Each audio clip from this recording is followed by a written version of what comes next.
She was no longer going to remind her children to write those darn thank you notes when they got Christmas presents from their grandparents.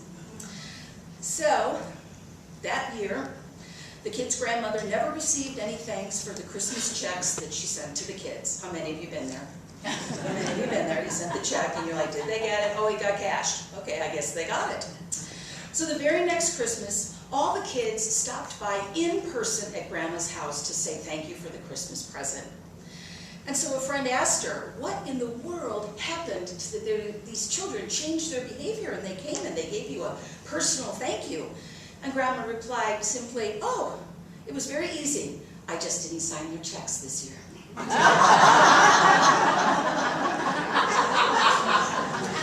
Because that's what it's about. That's what the season is all about. Gifts. I mean family. Yeah, family. Yes, that's right. It's all about family. It's all about gratitude. It's all about that. It's all about family. And we have been discussing the Christmas family and our series about finding the Christmas in you. And this week, we've looked past Mary and Joseph that we started with, and we're looking at your extended family. Did you know that you have a family beyond the one that you were born into, beyond even the friends that you currently have in your life? You have an extended family, God bless you, in the Holy Family. This is a story that is rich with messages for you today. It's all about making the Christmas story come alive and be relevant to you today. So this may be, perhaps, the greatest story that was ever told. It's a story that you've heard many times. How many of you have actually had a chance to read the two versions in the Bible? Not too many of us, a handful of us, a handful of us. So it's really an oral story at this point that has been told over and over again. And so at this time of year, we like to dig into this story and say, what is it really telling us? What is actually written in the scripture? And what does it mean for us today, especially here in a Unity Church? The birth of Christ in each one of you. The birth of a baby named Jesus. So it isn't just a story for one day a year. It isn't just for this time of year. It's for all year long. And that's what I love the most about a Unity Christmas. Sometimes I think about how the story is told in other traditions, and long before I was a minister, I got to go to church on Sunday. And I would actually love Christmas time especially. How are people telling this story? And for me, Unities is the one that touches my heart because it comes alive for me. It isn't a story filled with shoulds. I should believe this. I should do this. It's a story of inspiration about what I could do, what I could be. That's what makes it personal for me. It comes off the page. It comes out of the nativity set. It comes out of the Christmas songs, and it lives in me. Our metaphysical journey into Christmas this year is about what it means for you. Now, you're very busy in this story. I don't know if you've noticed, but there's a lot of characters. There's two versions. There's a lot happening. There's a journey. You've been very busy in the Christmas story, just as you have in your life. And so these, beyond Mary and Joseph, are characters that have an important message for you. So let's listen in, and let's let the extended family of this nativity scene talk to you and bring you a message.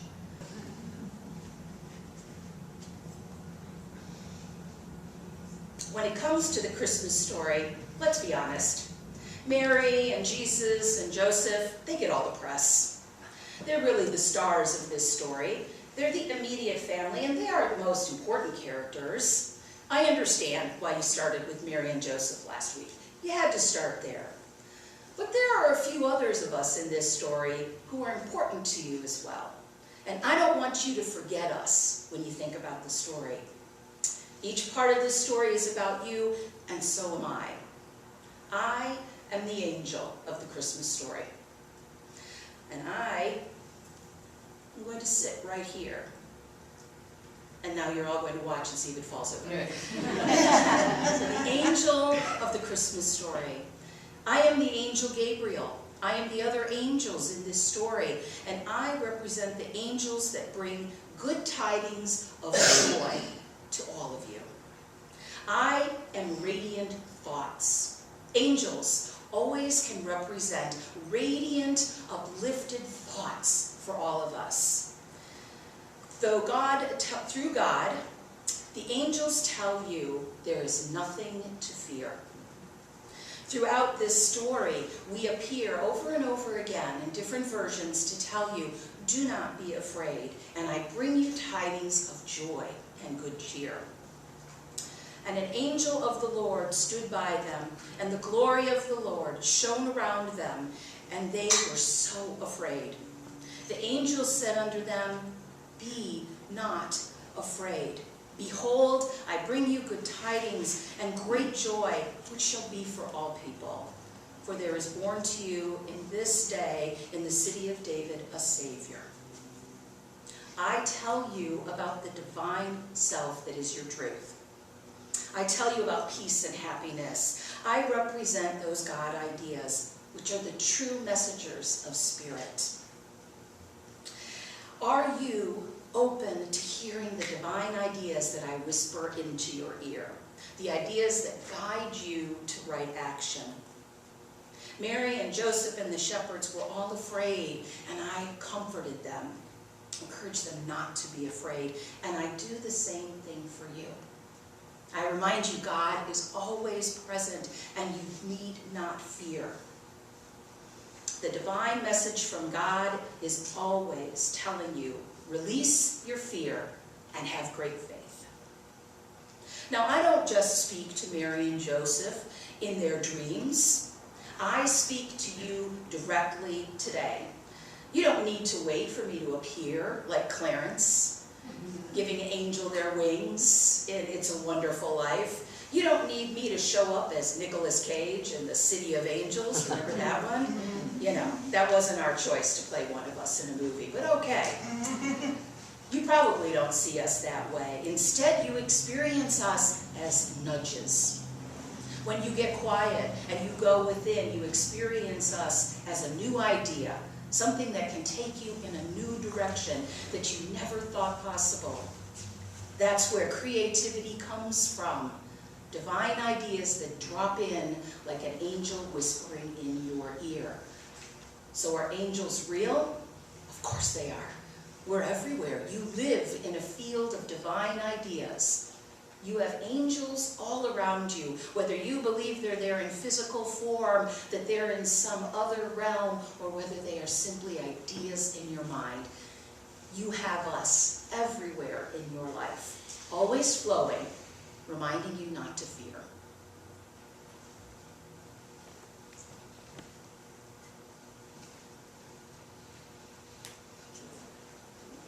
You know, angels are great. I listen to mine all of the time. And as part of your extended holy family, you have more than angels to be thankful for. We also offer you gifts. We are the Magi, or what we normally call the wise men. We have a new name. We're calling ourselves the wise ones, because you know we're not all males. You get that, right?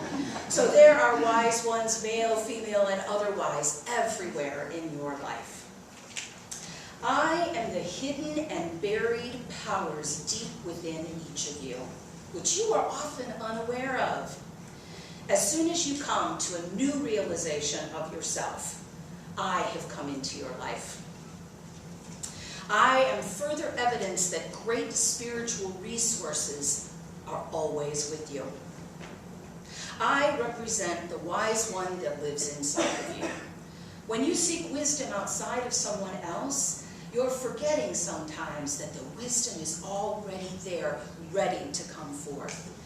You may need some of us in the external, personal form, but really, you have all the gifts you need already inside. Now, when Jesus was born, behold, wise men came from the east to Jerusalem, saying, "Where is he born, King of the Jews? For we saw the star in the east and have come to worship him." And lo, the star which they saw in the east went before and they came and stood over where the young child was. So you might like to know a little bit more about the wise ones. Well, the Magi were believed to have been a Zoroastrian priests. That's right, say it with me now. Zoroastrian priests. Let's one more time. Zoroastrian priests. There you go. So Zoroastrianism is a religion that still is available today. How many of you have actually heard of it?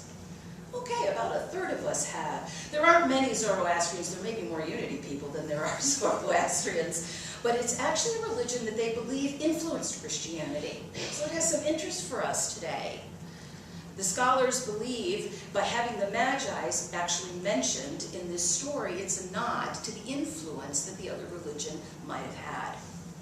Now, if you read the account of the Gospel of Matthew, you saw a story about us.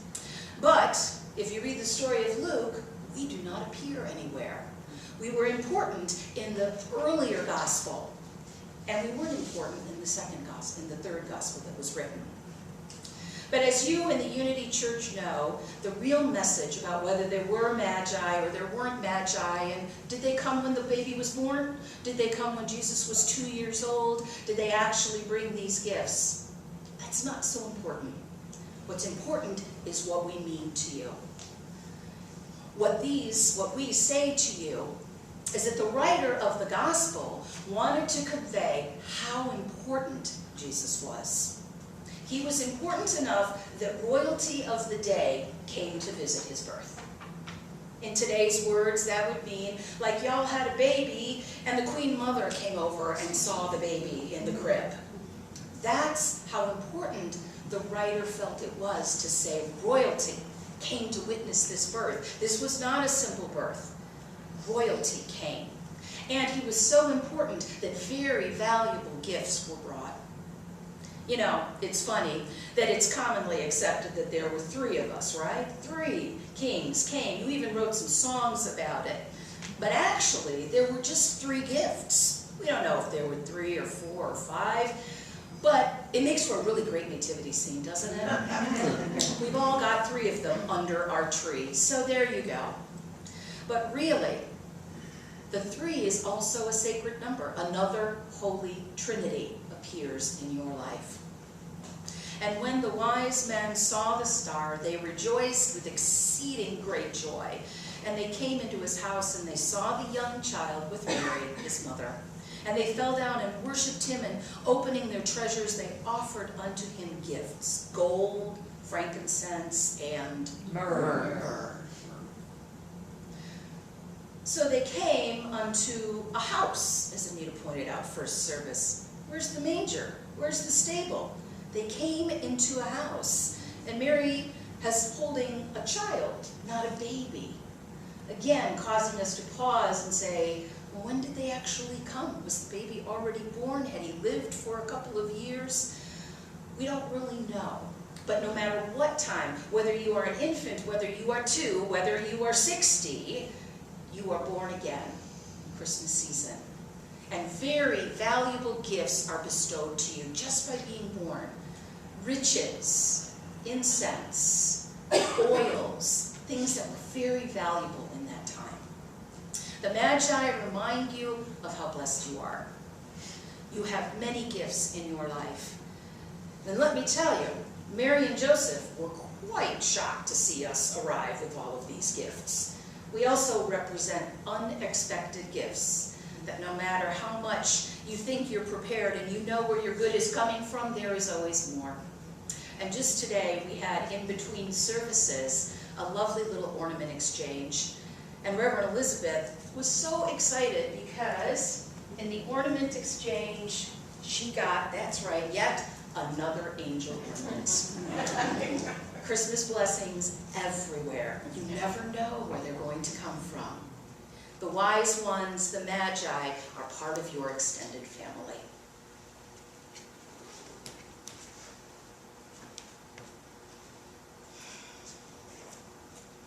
Wow. I'm almost embarrassed to be up here. You've had angels and wise ones, and these are a hard act to follow. I'm just a simple shepherd. You know me from the account written in Luke. I don't appear in the same story as the Magi. I'm in a completely different telling of what happened. And I was one of the first to see Jesus after he was born. Not Magi, but a simple shepherd. I represent the shepherd of your thoughts. I am the simple and natural tendency in you that dwells in the fields of your mind. I'm the protective aspect of God that watches over you like a shepherd at all times. I gently but firmly bring you back into right harmonious thinking when you have strayed off the path. I am among the first to know you when you come into the full realization of your Christ nature. Think about that. As you are born in Christ, there is a shepherding that happens to keep you on this path. It's like when you got started on the spiritual path, you can never really get off it, can you? You're always on it in one way or another. There were in the same country shepherds, abiding in the field, keeping watch over their flock by night. Suddenly there was an angel, a multitude of the heavenly host, praising God, saying, "Glory to God in the highest, and on earth goodwill toward men." This was an important change in the telling of Jesus' birth. When you first heard the story, you heard it from the Magi perspective, but I am now telling you from a shepherd's perspective. Years later, when the Gospel of Luke was written, things had changed, and the story of Jesus was getting bigger and more powerful. We went from Magi to shepherds. Placing us in the story, pretty shocking. Nobody wrote stories about us. We wrote stories about kings and emperors and royalty, but no, we got our part of the story told. And it's shocking because we were unclean. It would be like inviting a homeless person to a coronation. No, this ran counter to everything of that day to include us. And that's why it's so important that we were considered as noble as Magi in the second telling. And it signals that Jesus came for everyone, not just the rich, the important, and the religious, for everyone. And the angel said unto them, "Be not afraid, for behold, I bring you good tidings of great joy." I am also the fully human part of you that sometimes gets afraid and needs to be reminded that all is well when an angel comes. I am not the divine feminine of Mary or the divine masculine of Joseph. No, Joseph. I am simple human you. Hardworking, sometimes a little dirty, and sometimes a little bit off the path. I am this part that reminds you that the human part is just as divine as the rest. And when you are afraid, God will comfort you. I hope that you find that I am just as important to this story as the Magi and the angel and the Holy Family.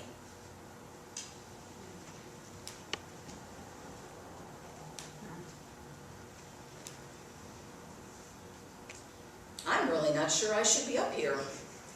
Everyone else is actually an everyone. They're people. I'm not a people, I'm just a thing.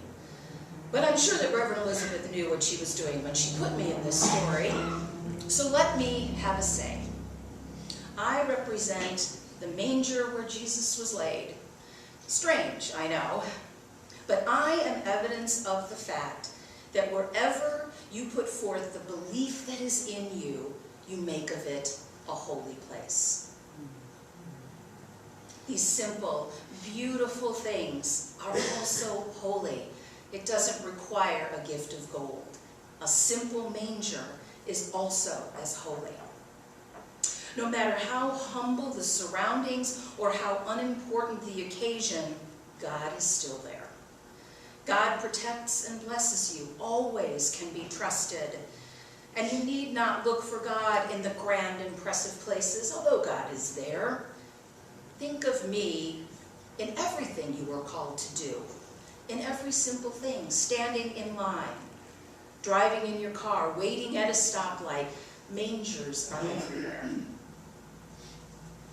So Joseph went up from the town of Nazareth in Galilee to Judea, to Bethlehem, the town of David, because he belonged to the house and the line of David, and he went to register with Mary.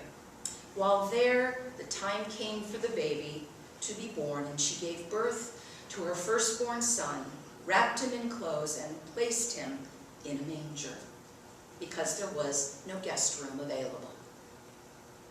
Just like the shepherd, the manger runs counter to what we would expect for Jesus. He should have been welcomed in a grand fashion, but in this story he wasn't. Where was he born? No one really knows. Often we put our modern understanding to the words that we read. So Jesus was born where? In a stable. In a stable, in an inn. And we miss what would have been common knowledge at the time. When we think of stable, we think of someplace, well, nowhere around here, there really aren't stables. So you have to travel out maybe to a horse farm or a farm somewhere, and that's where the animals are kept and the people live in the house. But things were different back then. That's not how it worked. The guest room in an inn would actually have been a simple home. And there may have been several rooms, and they may have already been filled. And so there was this place that you would go to next, and instead of the den with a futon, you might stay in the stable, where there was warmth by the animals and the hay.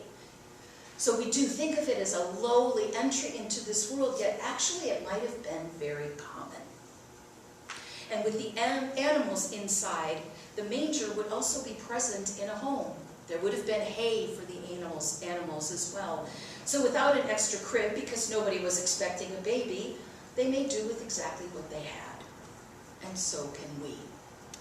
You may not have the resources you need, but you can always build a manger in some way out of where you are. Your birth in consciousness takes place in a mind that is humble, guided by a humble shepherd, with gifts that are royal and blessings from an angel. May we all be part of your extended family. Because Christmas is happening. It is an event. It is alive in you. It is not just a tale to be told. This is your nativity. Every character, every aspect is you. So as you consider your holy family and your extended holy family, and the Christ that we will talk about next week, find how they come alive in you. Perhaps go home and read the two tellings, read the two versions. Get yourself into the character and think what it would have been like actually to live in that scene. Go see one of the many live nativities and see it come alive to you. Because the blessings are there for you. Trust me. Today, may we all celebrate the birth of the Christ and the extended family that all of us enjoy. Merry Christmas.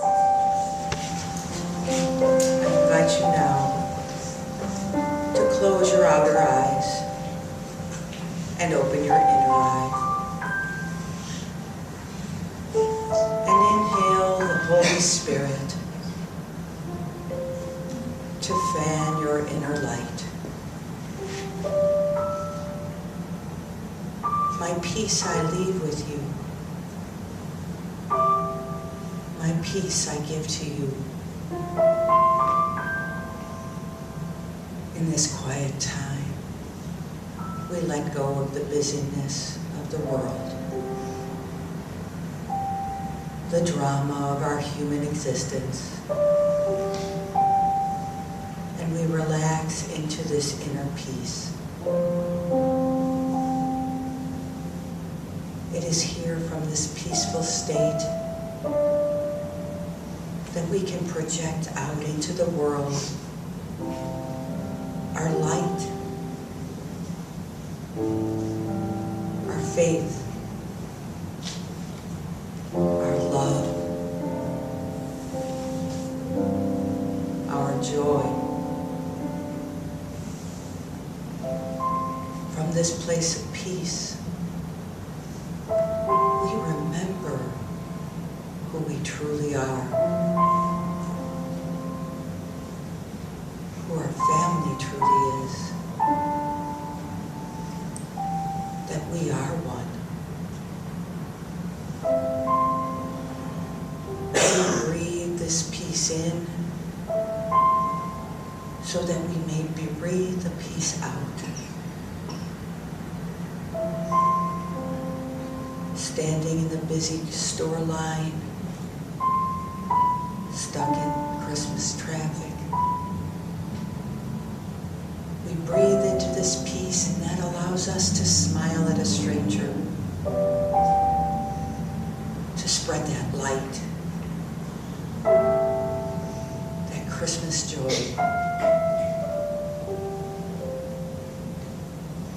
As we spend time in our peace, in the silence, remembering who we are.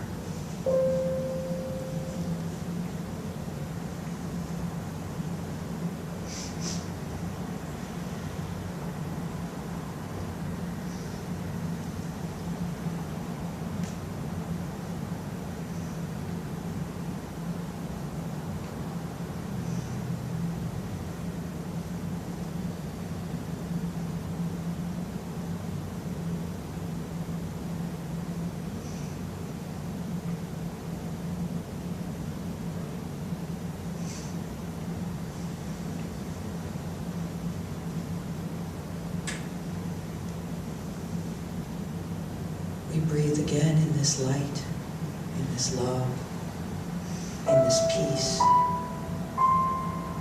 in this knowing, this awareness. We celebrate the light's birth within us, but it is our everyday miracle to spread this peace, love, light, and joy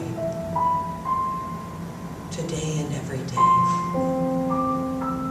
And we are so very, very grateful. And so it is.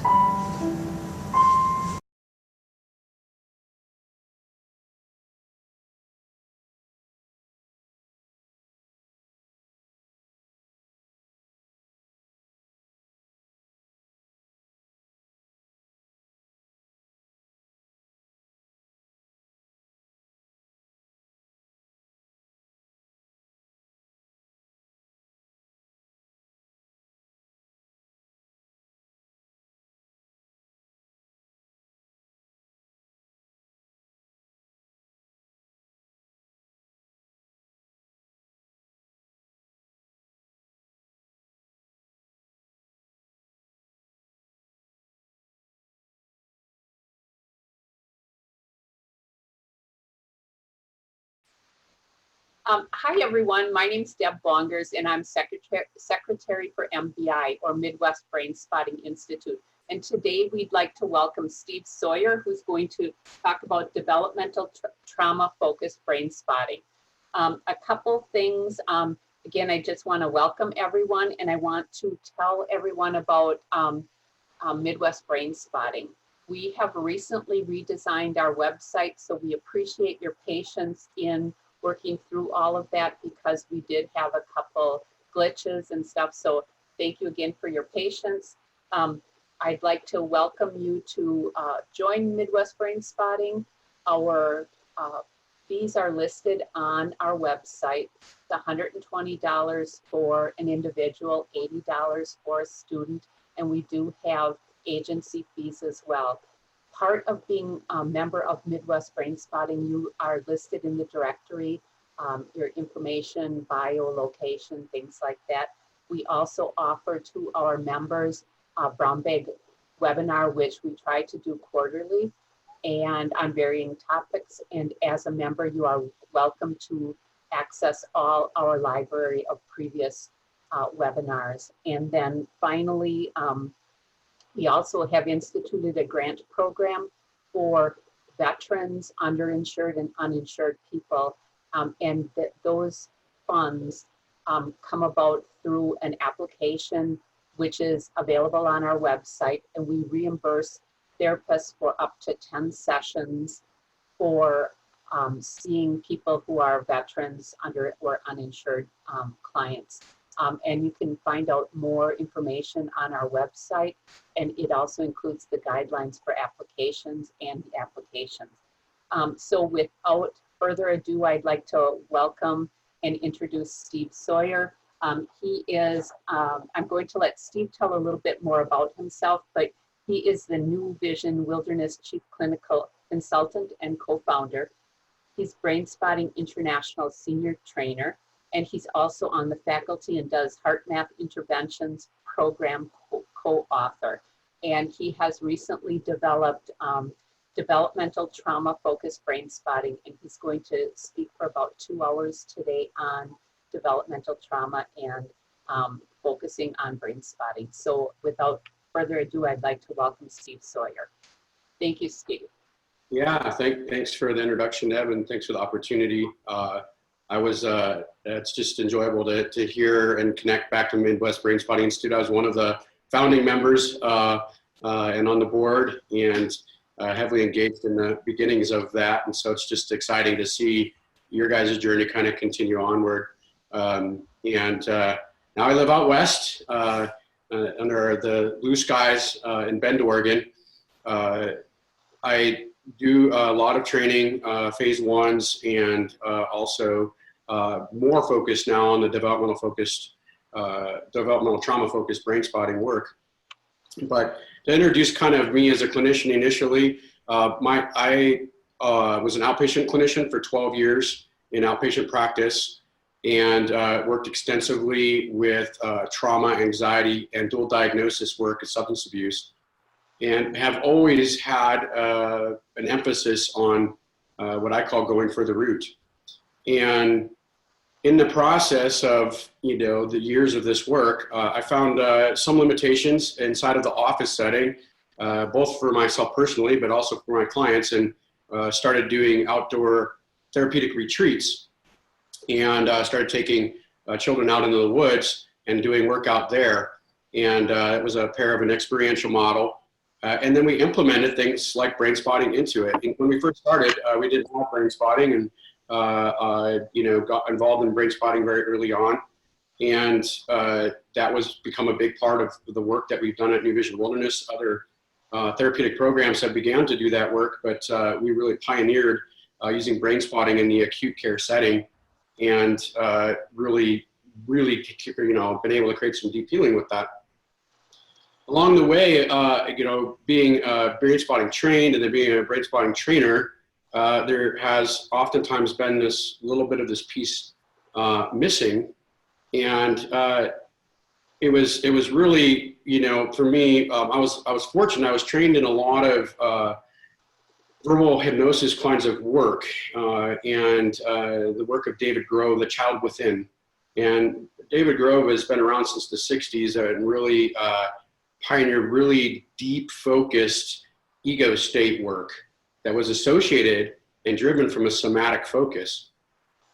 I'm not going to be able to get into a lot of that today inside of this. I'm going to be able to give you a survey of some of the key teachings around developmental trauma that sit within the developmental trauma focused brain spotting training regimen.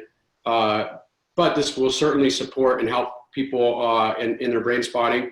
I feel a necessity to set the stage of defining developmental trauma very articulately, and that is probably at least the first half of this webinar, because the word trauma has been thrown around a lot, and developmental trauma is a very specific manifestation. We have more research and understanding of it than ever before. A lot of that research is not seen in the literature. It's not out and being presented on a lot. Some of my closest colleagues talk about it more. But the purpose of today is to really get to this foundational understanding of brain spotting, its landing pad. So how do we even start the brain spotting process? We have to have a baseline knowledge of what we're interacting with for a nervous system that's been trapped in trauma, soaked in it, bathed in it for most of its development. And then now we're going to step into trying to release some of that. And so to kind of give you an outlook for the next 2 hours, really kind of taking a look at the neurophysiology of PTSD and some of what we understand there, and then differentiating developmental trauma, getting into some of the defended structures that are associated with somebody who's been, traumatized by caregivers that are going to struggle with experiencing attunement, and then getting into some application of how we can brain spot effectively within that. I just have to be really clear to anybody watching the webinar, this does not replace the 16 hours of training, actually 17 hours of training associated with the developmental trauma focused brain spotting, because the articulate nature of this work, I always compare, there's general practitioners in medicine, and then there's surgeons. And if we're going to work with developmental trauma, it's really a surgeon level of thinking we have to have. And in brain spotting phase 1 and phase 2, we're just kind of giving that bigger spectrum of, general practice of brain spotting application to our clients. And so when we get into developmental trauma work, now we're getting into that specialty.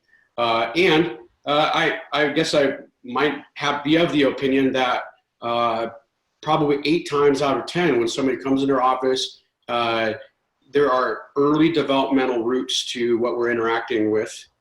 The beauty of brain spotting compared to any other model, in my opinion, and that's based upon science, conversations with the gurus, that brain spotting has the equation to really get access to the early implicit memory and physiology that is hard for them to get access to otherwise. And most other modalities will not surface it as effectively as brain spotting can if we do good brain spotting.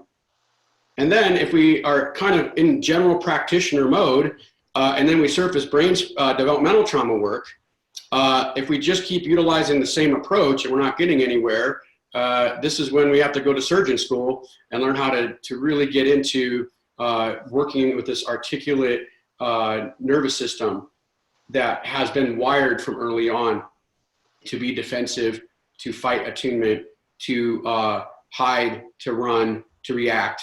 And so all of this is based upon a nervous system perspective. As I get into it, I'm going to alternate between some slides and probably come back and talk with you a little bit of different slides along the way, so that, the span of it's a discussion and experience. I really do believe in training that way. Use a lot of metaphors, and want to be able to kind of bounce back and forth between some of the science and application with clients, etc. So glad to be here, and do a lot of this work. Just another point of reference, on New Vision Wilderness's Facebook page, if you go in and if you follow us there, we actually have a ongoing first Friday of the month recording. I actually literally have to go do that today after I finish this webinar. And it's called Miraculous Stories of Healing. And I tell stories of utilizing brain spotting. Well, first I teach for about usually 10 to 15 minutes about a scientific concept. I'm blessed to spend time with some of the most amazing individuals in terms of being able to articulate this stuff, Bessel and Gabrimonte, and so some of the understandings that have been gifted to me along the way I teach there, and then I get into a specific case conceptualization. So a lot of the concepts that I'm going to mention in here, there might be a video very associated with it to kind of take it to another level for you out there. Those are about 20 minutes long, really good to be able to have access to and just be able to kind of ideas, scientific ideas like I'll present here, like the collapse response. I know for a fact that I have some videos on there of that. So those are all accessible to you in Facebook, and can take some of this material even deeper, but I can't encourage you enough to be thinking about going for the roots training. So with that, I'm going to switch over and share my screen and get over to that presentation. So one moment here.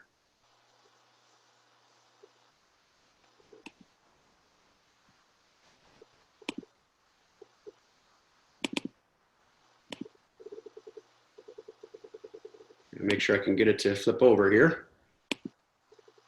Just want to make sure that, Deb, that you can see it coming in. I do. Okay.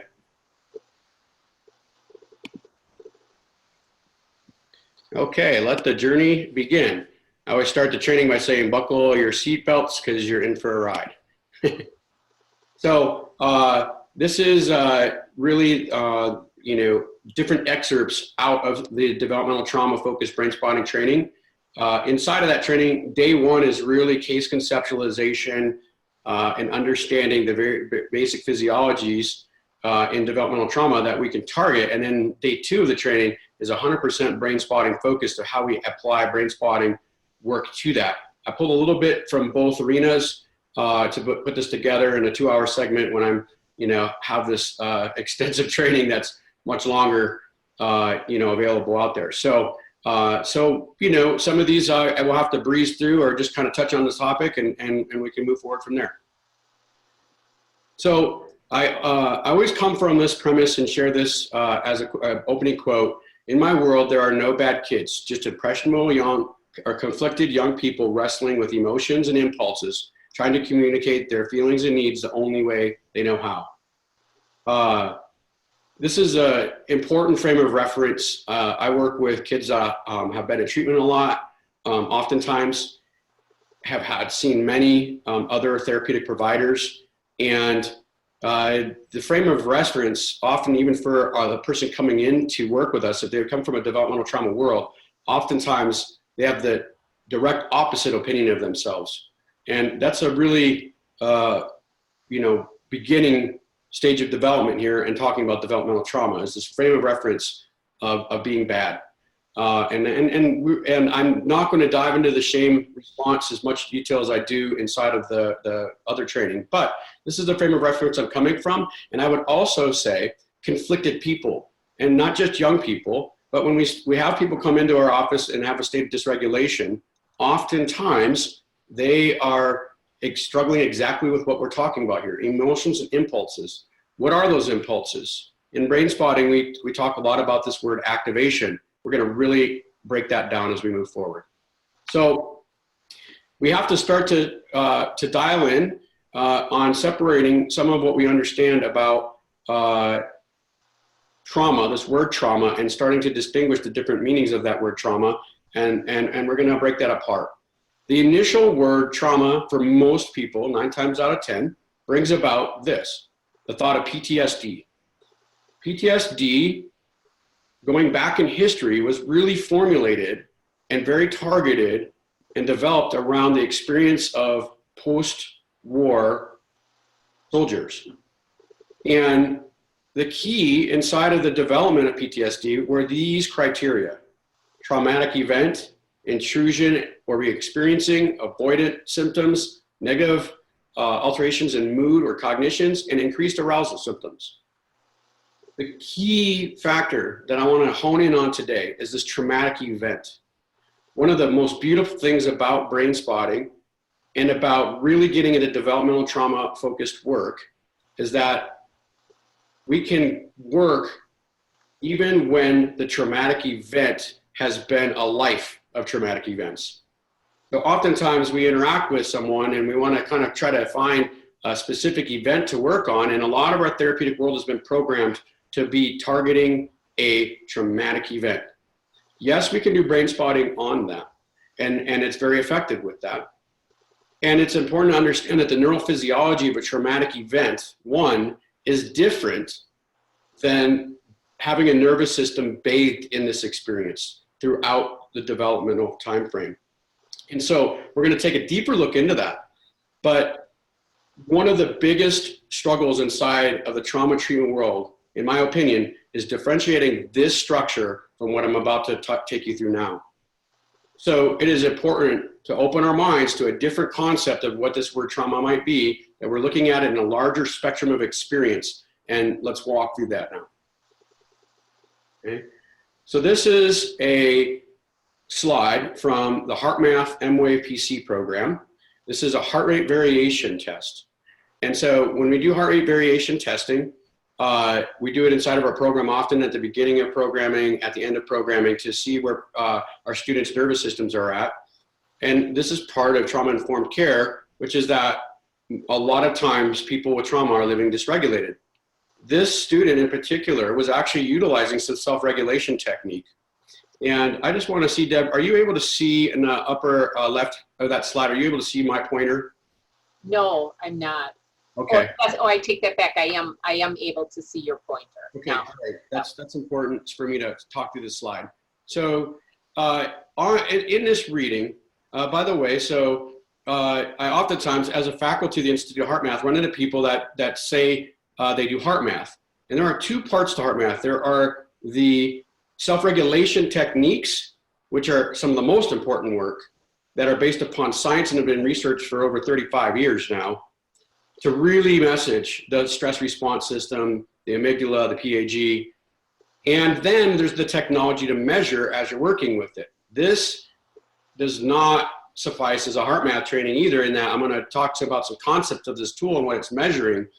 But there are very specific systems of working in self-regulation. And by the way, I just did a recording with Dr. Dan Siegel and several other people in California. We're launching for Heart Math the Trauma Resiliency Program, which really goes alongside the Trauma Interventions Program to train you on how to use the technology and the techniques that go with it. So this is the technology measurement.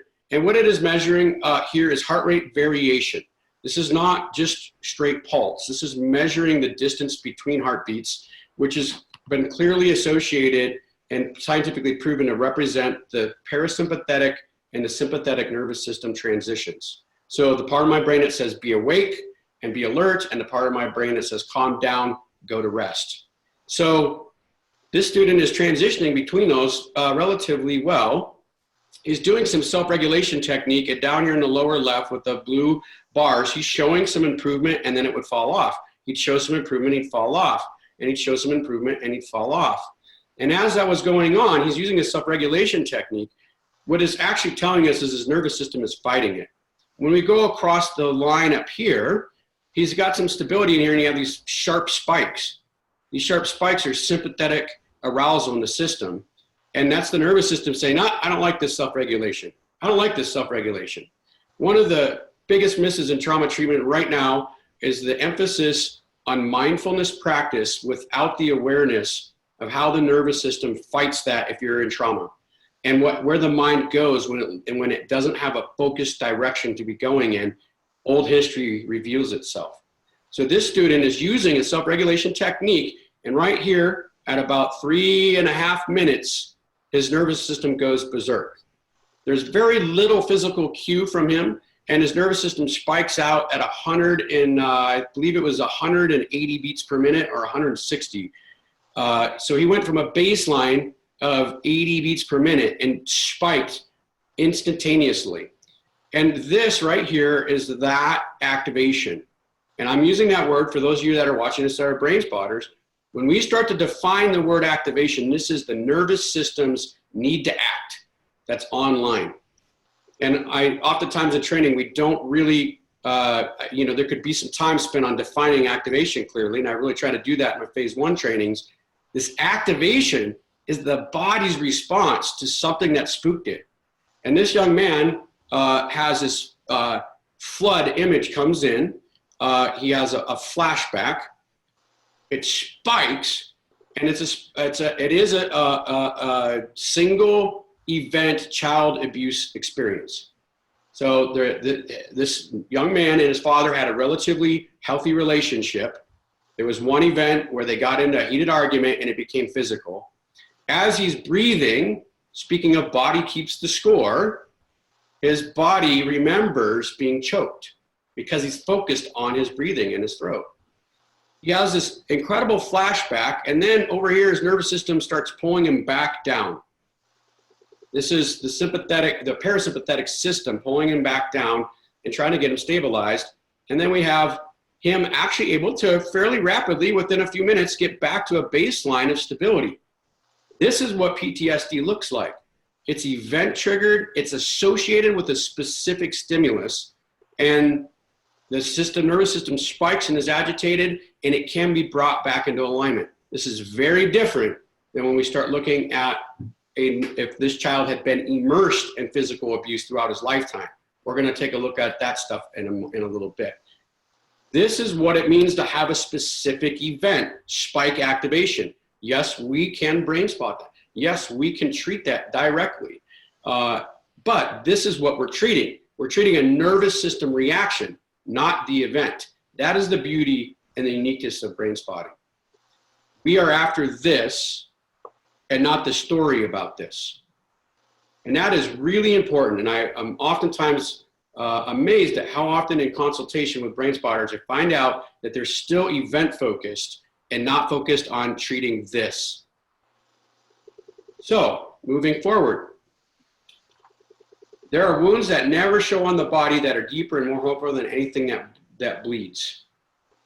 When we start to get into the deep pain and ritual around developmental trauma, this is the world that our clients have lived in.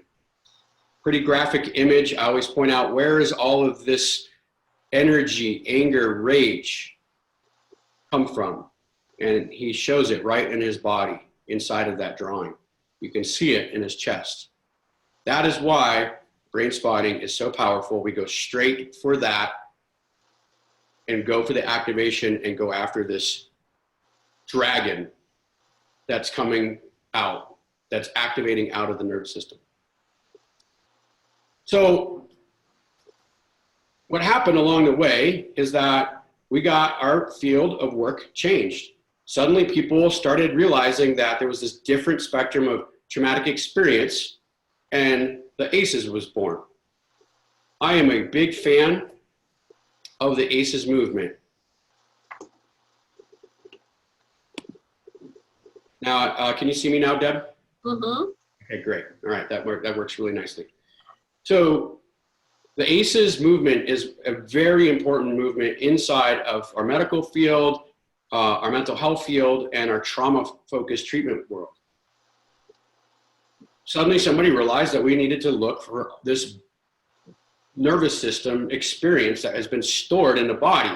Who discovered that? The insurance companies did. They started seeing this association between ongoing early developmental experience and extreme, it being a very direct predictor of physical health problems later in life. And so they developed this tool to examine that. Now, I am a big fan of the ACEs movement, so let me say that very clearly.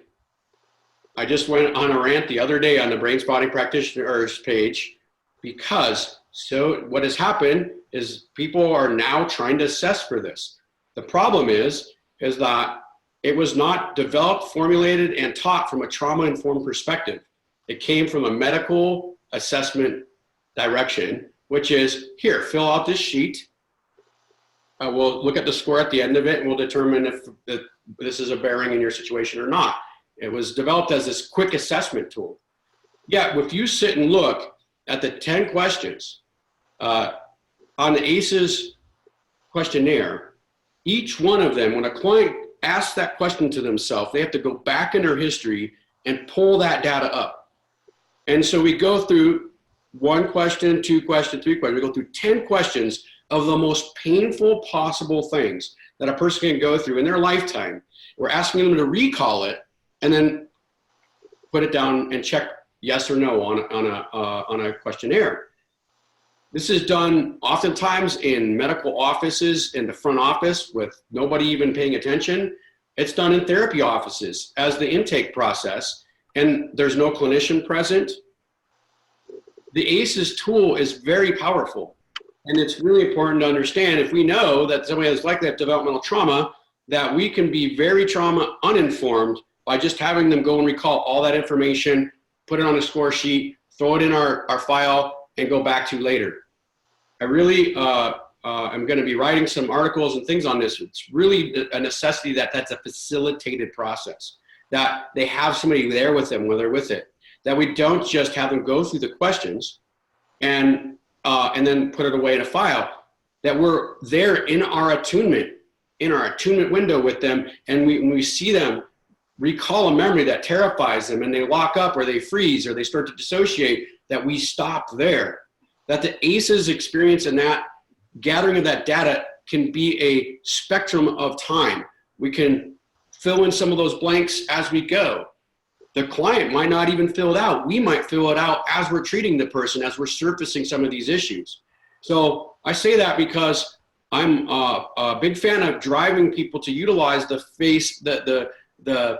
ACEs score sheets, but doing it in a facilitated, therapeutic, and trauma-informed way. It's a necessity. It's a really big issue right now. So let me get off that soapbox and move on. That said, when we look at the 10 questions, now it's not letting me progress the slide for some reason. Are we back to the PowerPoint on your end? I have putting developmental trauma under a microscope slide. Yep, good. Thank you. Let's see here. It's not letting me progress it very well. Here you have. There we go. Yep. All right. So we have these 10 questions that are loaded with data of the most kind of poignant points of history. Now, that's going to be a gateway, because one thing we understand about developmental trauma is it's encapsulated a lot of times, meaning it's stored inside. That's what we talk about in brain spotting, these capsules. And that we might ask a person these questions when we facilitate it with them and get no for answers. We do a certain amount of work, and now it reveals itself, and now it becomes a yes. So this becomes an ongoing assessment tool throughout the journey of treatment, that as we surface things and also we surface a moment of pain, that we might actually be filling in this sheet through our treatment journey with someone. Is dissociation a part of this process? So I start off with that because just the assessment of this can be very problematic and start us off on the wrong foot if we're not careful. Okay, so we have PTSD. There is generally a trigger-dependent process that unfolds with PTSD where a person is triggered by some form of stimulus, whether it's a smell, whether it's the sound, by witnessing something, and that tends to have a trigger associated with it. Complex trauma now has had a number of post-traumatic stress experience or trigger or event experiences that are now stacked on top of each other in a way that we have this fluctuating reaction that the nervous system, now the ability to isolate what the triggering is coming from, what the event was that triggered it, gets a little more gray area. But inside of these, you have an event that really drives the nervous system. You have a series of events, and it gets a little more unpredictable inside of complex trauma. And so when we work with this, we have to start to differentiate PTSD from complex trauma. Which one is more appropriate? How much of that specific event is available to us? How much is it of a bleed over of 5 events? And then there's developmental trauma. Developmental trauma is the bathed experience, and we're going to tear this down even more for the next number of slides, where the brain stays in an ongoing state of hypervigilance.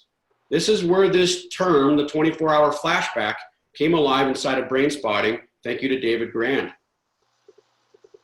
The understanding of the spectrum of exposure is that each one is an increase in the number of experiences that are behind the dysregulation that you're experiencing or working with your client on.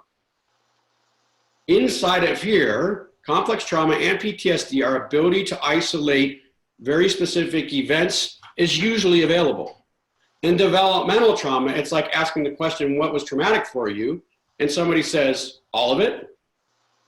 So it is a state of being. The nervous system has stepped into a permanent place of hypervigilance and trauma abreaction. So this experience is different when we work with it clinically pretty early on. Now let's break down this developmental trauma even more.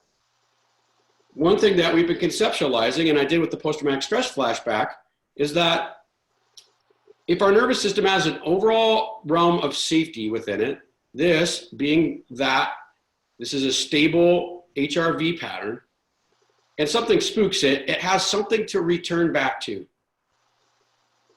So this was actually a funny story. This is not developmental trauma. This is somebody is on HRV with me at the trailhead in the wilderness.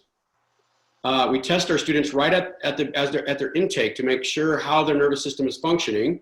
This girl overall is doing pretty well, and then a spider jumps off the top of my computer onto the screen. And here she jumps. She has this huge spike of activation. She spikes out at about 140 beats per minute and then returns back to the safety ground. So what happens when your nervous system is always in this state?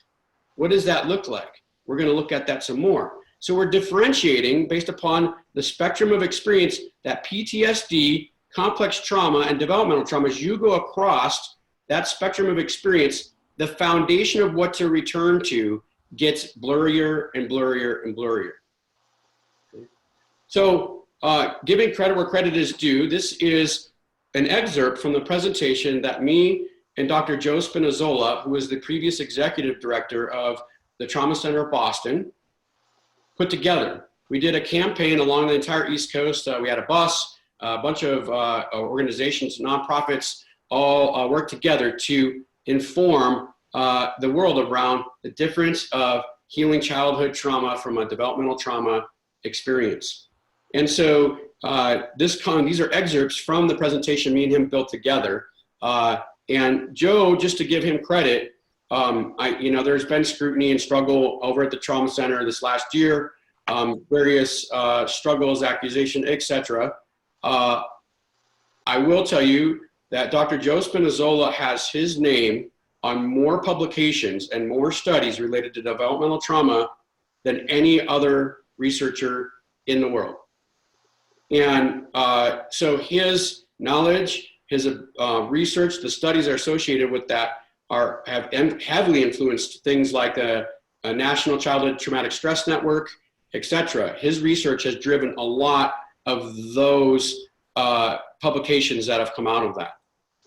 So early on, as we were discussing, PTSD really only captures the tip of the iceberg. When we see people and they come in, that we would see a certain amount of people that had trauma that met those criteria that were initially developed based upon combat veterans. But as the process unfolds, we see more and more people where there's this larger trauma response, and it was only the tip of the iceberg, didn't quite capture the story. We as clinicians could sit in a room and feel that there was so much more trauma response happening than what actually were in the criteria for PTSD. For example, what happens when they have a flood of 50 events that come into their head instead of that one event? This is different. It feels different as a practitioner than somebody who's doing PTSD focused work. So they dug and dug and dug and started digging into this to try to figure out and study what that's all about.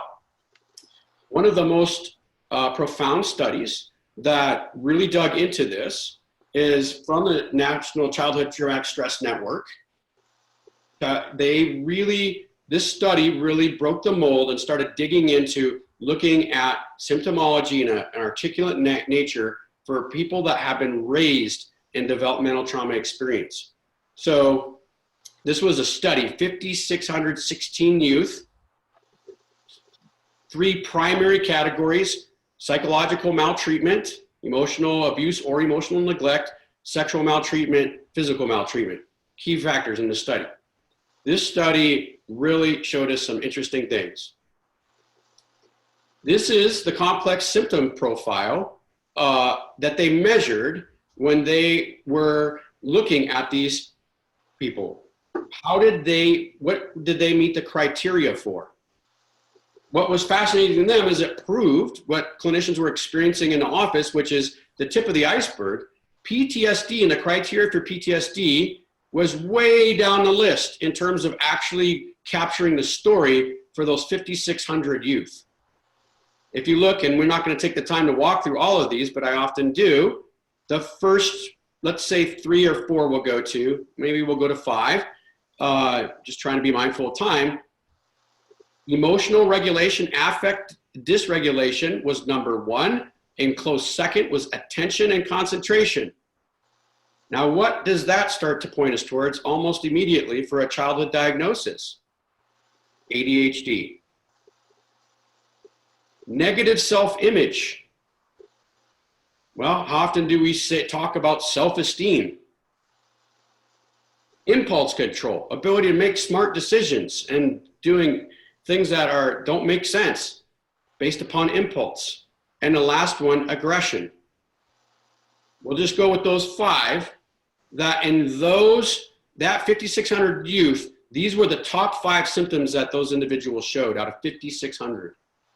So this was torn down into an N now of 1,699 and really studied carefully out of the 5,600. What came out of that was the developmental trauma disorder criteria. Now, in speaking in transparency, this is a proposed diagnosis. It remains a proposed diagnosis. Bessel, I caught him, we were both presenting at a conference, back to back with each other at a conference, and ran into him right after the APA had denied this diagnosis from going into the DSM. And of course, Bessel, the Trauma Center Boston, Joe's work had been at the forefront of getting this diagnosis put in for the DSM-5. And he was irate. He came literally from some of those hearings, etc. Was very angry and digressed from his original keynote into explaining what the #1 reason was for that, in his opinion, why that diagnosis was not accepted.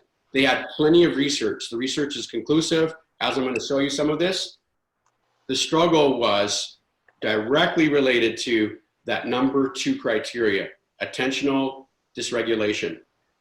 This started to push on the largest, most lucrative pharmaceutical company-based treatment in the world.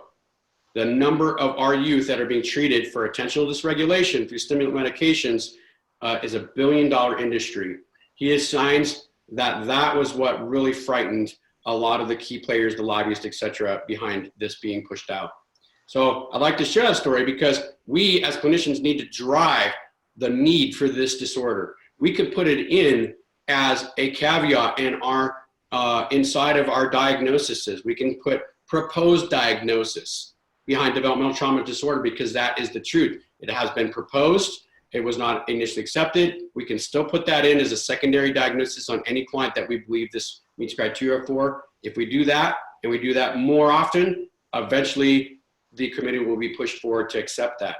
And just to give you perspective, in talking through history with Joe Spinazzola, post-traumatic stress disorder took over 15 years to get through the process. So we're just in the beginning stages of getting this moved in. So going back to these criteria, the key variable, when they isolated it down for criterion A for this developmental trauma disorder, was first and foremost attachment disruption, secondary to traumatic victimization. So the bad things that happen against the backdrop of all the good things that did not. Meaning that traumatic experience, of course, was a big piece of this story, but that actual attachment figure responsiveness was more of a predictor of developmental trauma than traumatic victimization itself. We're going to talk more about the concept of aloneness here in a little bit, but attachment disruption and the experiences within traumatic experience is the hot pocket. When we're talking about brain spotting with developmental trauma, this attachment disruptive experience actually often has more load than the traumatic victimization or events.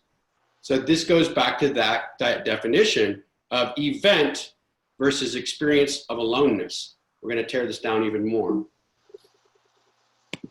Going along, this is how dramatic of an experience difference that was. When they found people that met the criteria for DTD out of the 1,699 youth, that the A1 criteria of attachment disruption had a much higher correlation to the traumatic experience and encapsulation of DTD, which we're going to define more in a little bit, than the events themselves. So this really caused them to be very focused. So this is A1, this is A2. This is how much of an experience, almost 20 percentage points higher, that would predict somebody being in developmental trauma experience and the disorder. Now, these couple slides I'm just going to zip through. The developmental trauma disorder has been proposed as a clinical framework for the sequel of complex trauma exposure in children. So that's that sequel, that's that next stage of traumatic experience from complex trauma. So there is more inside of these slides. I'm not going to dig into them deeply. The most current study, 2018, Spinazzola was involved in. This is I love the title of the study because it starts the concept of what we're getting into now, where nowhere is safe. Interpersonal trauma and attachment adversity as antecedents of post-traumatic stress disorder and developmental trauma. So this concept that inside of these experiences, nowhere was safe, and now we're starting to see the story of the nervous system behind that. There are some great tools here, etc. What they narrowed down to in this experience was the Maleficent 8. So these are a bunch of the key criteria for that developmental trauma disorder, which was emotional dysregulation, inability to engage in goal-rate directed behavior, inability to describe emotions and bodily states, somatic dysregulation, boundary deficits, misperception of danger, dissociation of emotions and physical sensations, and extreme negative self-perception. Now, coming off of the share here, for you as brain spotters, how often has that been the block? Any one of these. How often has that been the block to what you're trying to do with brain spotting? The inability to connect to emotional or physical sensations. The negative self-perception that this can't work for me. How often is the somatic dysregulation of needing to move and be distracted and hypervigilant outside of ourselves, pull them off of the pointer? This often explains the hardest and most direct components of the brain spotting experience. Sorry, Deb, I lost you there for a second. I couldn't switch the share. So here we go. All right, we'll go back to sharing. So they really captured the very specific measurements that showed why brain spotting is hard for a lot of people. And so the fact that we have to have a specialized training around developmental trauma-focused brain spotting is scientifically evidenced, because the things that are accompanying developmental trauma are going to be very direct and troubling blocks to being able to do our standard phase 1 and phase 2 kind of work. So when we run into repetitive blocks by that, we can have a system in how we work with that. We're going to keep going into the definition of this. Where did the PowerPoint go?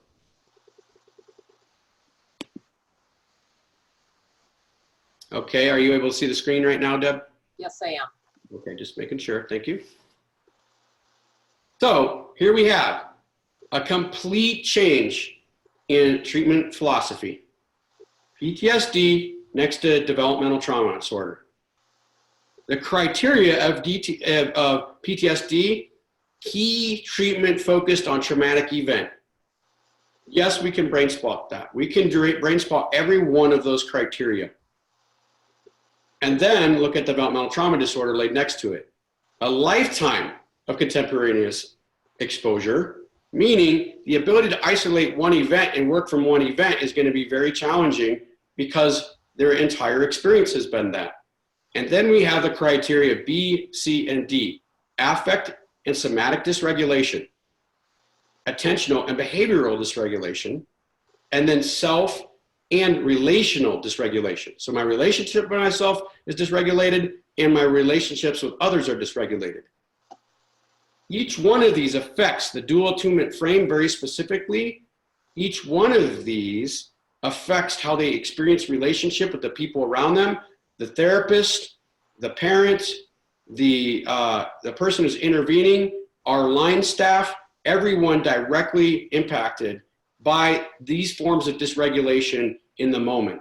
That's coming from a nervous system that is breathing out this ongoing activated stance of protection. Each one of these can now become brain spotting specific focus sessions. That's one part of what we'll get into later, but we have some more pulling apart to do here yet. Ultimately,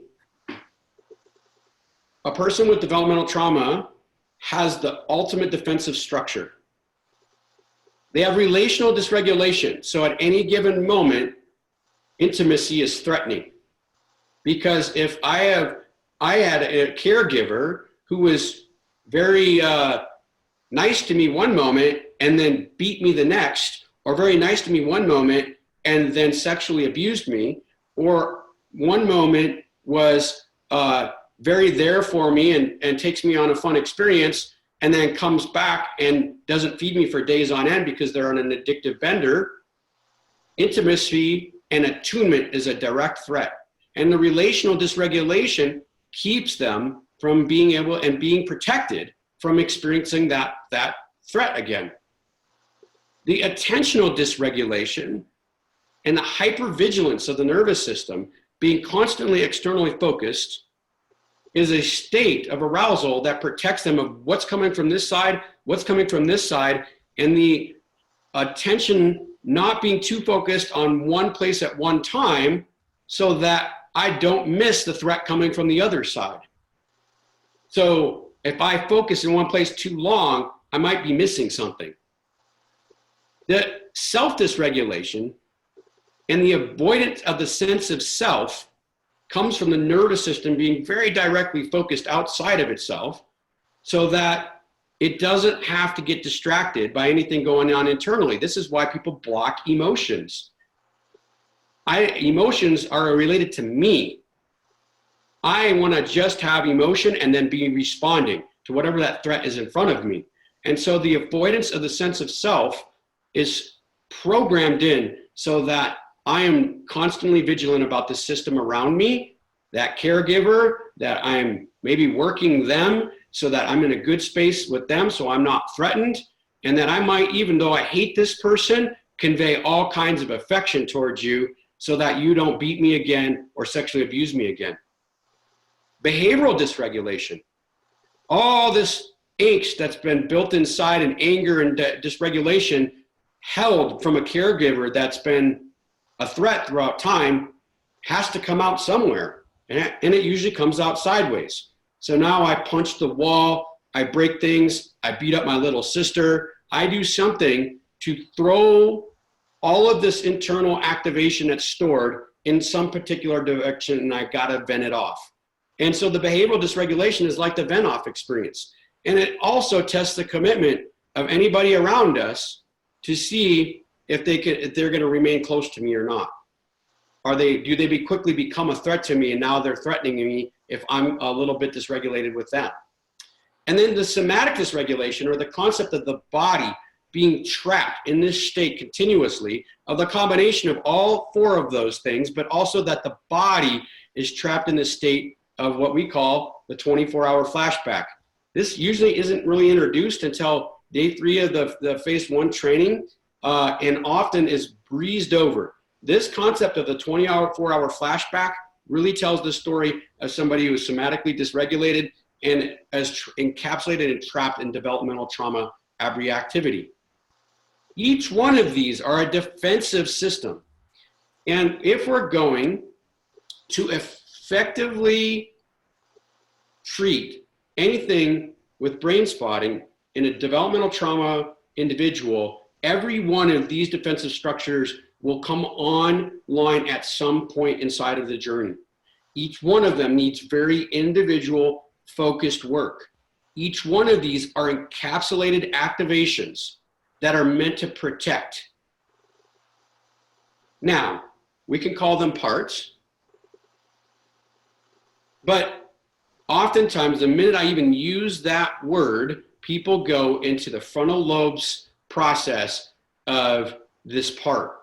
And I really, in the developmental trauma focused brain spotting workshop, tear down what ego states mean in the idea of that 12-year-old inside of me that's being behaviorally dysregulated versus being inside of the activation of a 12-year-old who is acting out, and being in that current time and place and releasing the activation there. So much of what is taught around ego state work, and even flippantly thrown around, is frontal lobes based facilitation. And in brain spotting, we have to understand that we work from a place of activation. When we start crossing frontal lobes based facilitation with ego states, with activation, we can very quickly start working against what brain spotting is designed to do, which is to move implicit activation stored inside of the body to explicit, so that it doesn't have to speak so loudly inside of the nervous system anymore. That concept comes directly from Stephen Porges. Me and David Grand sat with Stephen Porges for hours one night after the Psychotherapy Networker conference. I wrote an article on that at one point. And that process and that work of moving implicit to explicit is very contingent upon getting into the current time and moment. And when we use a frontal lobes based idea to get there, we oftentimes don't get lasting results. That said, I don't have time in today's workshop to be able to really delve into the concept of this kind of ego state work. I will reference it some. Okay, progressing along.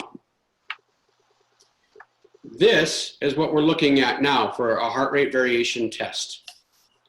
Okay, this is developmental trauma measured in the nervous system. Very little predictability. So this is a baseline measurement from 0 to 7 minutes. It's down here, it's up here, it's down here, it's up here, and it's just in these big highs and lows of sympathetic spikes, really parasympathetic attempts of the nervous system pulling back down in here, but it doesn't really return to a baseline in sitting for 6 minutes. That the baseline is this dysregulatory experience. This is dysregulation defined. This is activation, staying in a state of activation continuously defined. This is different than having a baseline to return to. We literally are working with a nervous system where nowhere is safe. We can't even produce the idea of safety by imagining it. So I oftentimes speak about the differences and have an extensive part of the portion of the training built in. I had that reference out here to switch. It's not working the same way now.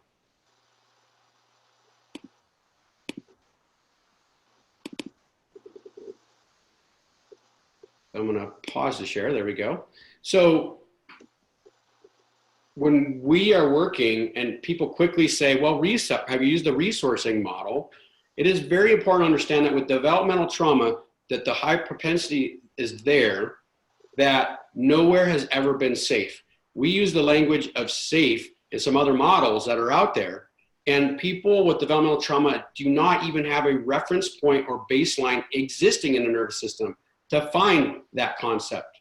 This is why our language is so important, and how we facilitate the brain spotting resourcing model is very unique, because we are focused on an experience in the moment inside of the body, a moment inside of the live activation that comes from history, that we're inside of that, and we find this resourcing aspect to what we do. This is unique to brain spotting, and there are a lot of struggles in being able to set that up for a developmental trauma population, because that baseline reference is very difficult to find. I talked through that pretty thoroughly in the developmental trauma focused brain spotting, but oftentimes when we start to talk about that level of dysregulation being trapped, people immediately go in their minds to the resourcing model. And that is not always the best course of action. Sometimes the experience of emotional safety comes from facing something very scary and me experiencing the dual attunement window with you as a clinician, and that giving me an experience of safety. So That said, there is not a baseline to return back to. We literally have to build it. There's some other key points I want to cover before we get into some more of that kind of discussion.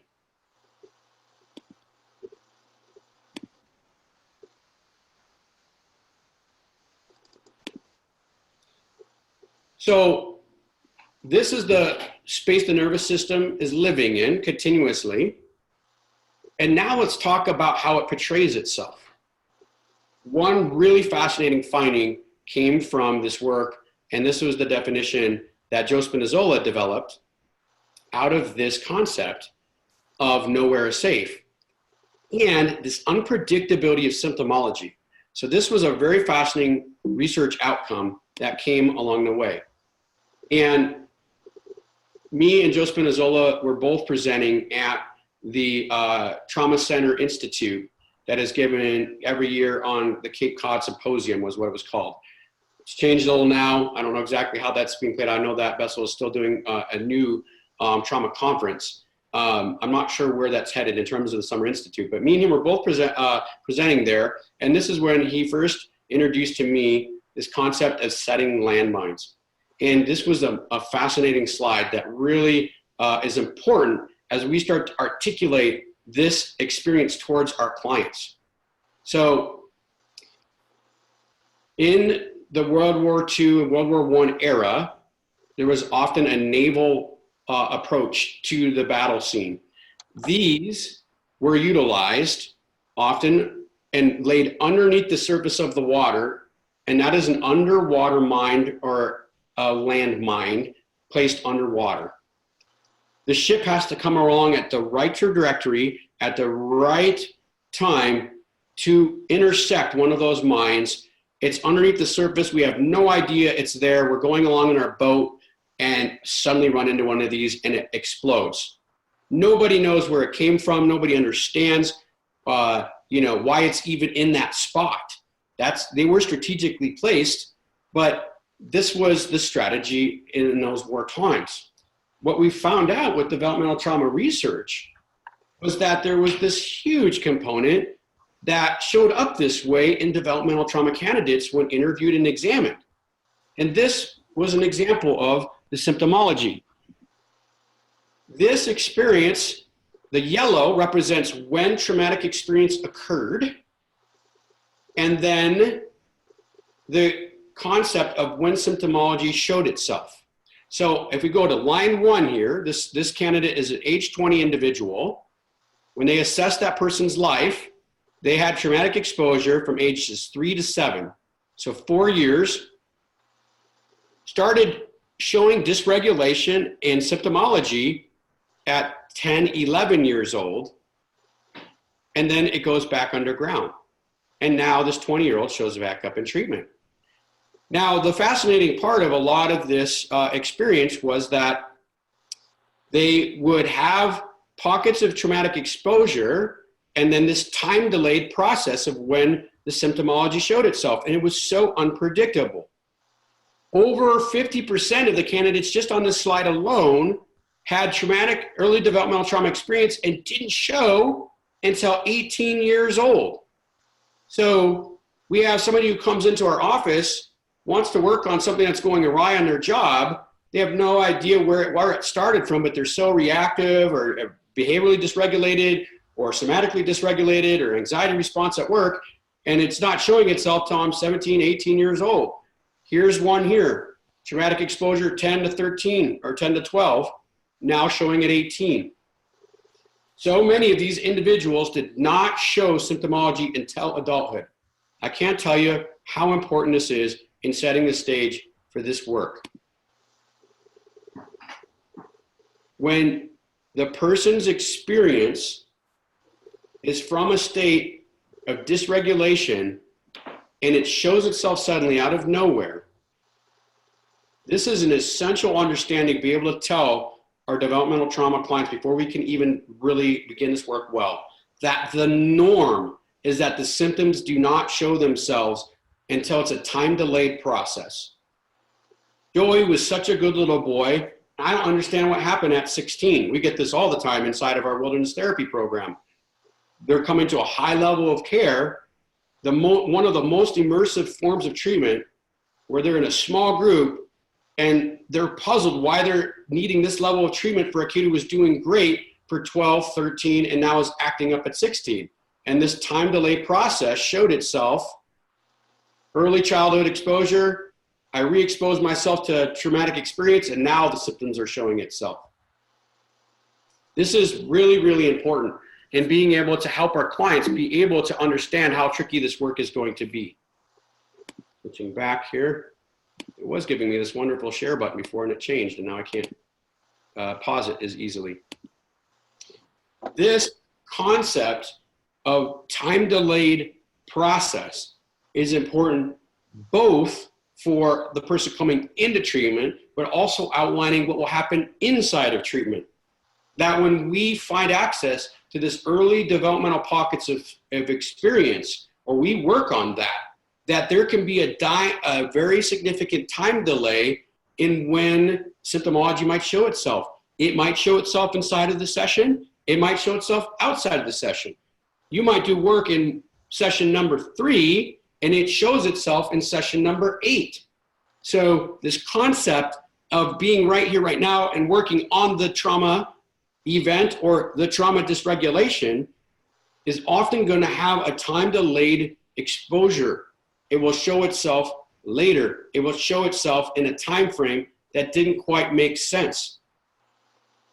And this being told to our clients, for them to be investigative to that, to experience it, part of what happens is that, I see this often with beginning brain spotters, like just see where it takes you, right? So they go in to some brain spotting work, it takes them to early developmental trauma experience. Well, where is it taking them? It might take them to a pocket of behavioral, relational, somatic dysregulation that now shows itself after the session.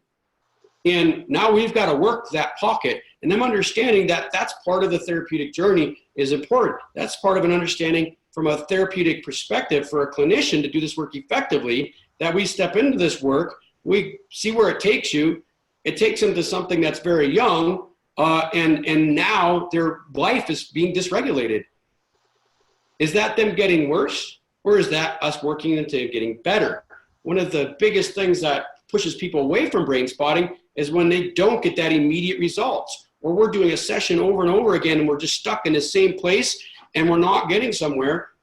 Then brain spotting therapists are seeking consultation, and which is the right thing to do, of course, and get entrapped in this activation with their client, not understanding that it came from an early exposure, or maybe we don't even know where it came from, and its dysregulation comes online, and I'm more anxious than I've ever been before, and it has early roots, and it's implicit stored memory.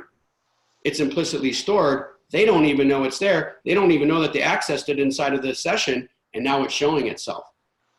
So the process of treating this, understanding that dysregulation comes in pockets, it can show itself at different times and different places, it has unpredictability, and we have to outline that to our clients.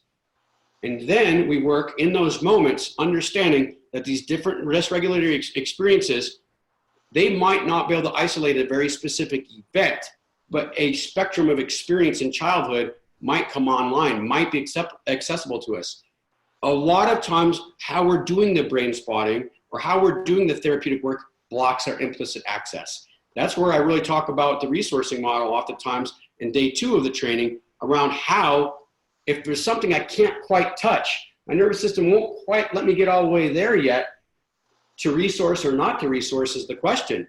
Resourcing might keep us further away from touching what actually happened there and keep us from getting access to that story.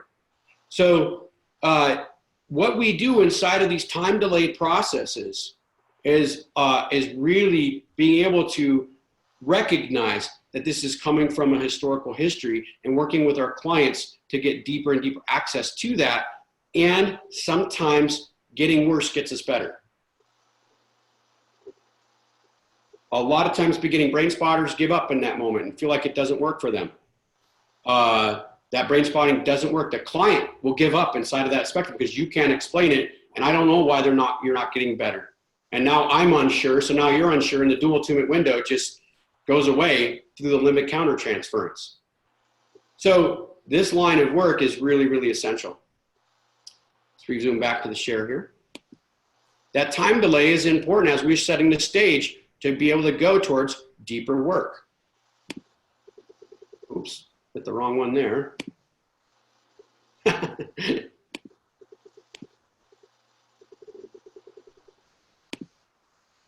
It wasn't allowing me to share back and forth very easily before, and something changed in the setup. So part of the moral of that story is the developmental trauma experience being alive in adult life. That the time delay is natural, common, and even statistically shown to show more in adult life than even teenage life. So one point I want to make here is that developmental trauma focused brain spotting isn't just for children, just for teenagers, it is for adults also. That developmental trauma, statistically shown, actually shows itself as often, if not more, in adult life than it does in those earlier years. So there is a mastery to working on that. We work with this continuously in our young adult program in the wilderness, where somebody's young adult life has digressed and fallen apart, and now we're treating history that's related to that. So it is just as much a part of adult treatment as it is of a teenager or a child's treatment. So what do we have? What do we see? Somebody comes in with a life filled in experiences with relational loss, ineffectiveness to be in relationship, because over and over again, they're bumping into this defensive structure that gets hypervigilant, gets over anxious about relationships. It gets reactive to something that somebody says. And so borderline personality disorder is one of the first indicators oftentimes to me of a relational dysregulated experience. Now, that will be somebody who's on the extreme level, but what about somebody who comes in that is having struggle with their boss and suddenly has this issue in their life about struggle with authority figures, and where does that come from? And we work into that. But I always like to reference borderline personality disorder because that is clearly reactive to attachment. Reactive to attachment. I call reactive attachment disorder reactive to attachment disorder because it has this reactivity to it. It's not just in children. We just diagnose it differently in adulthood with personality disorders. Same for narcissistic personality disorders. Any one of those in that personality disorder process, if you look at it closely, it is one of those defended structures that I associated back there to the forms of dysregulation that exist inside of a person that have had developmental trauma experience. What are all these other common manifestations?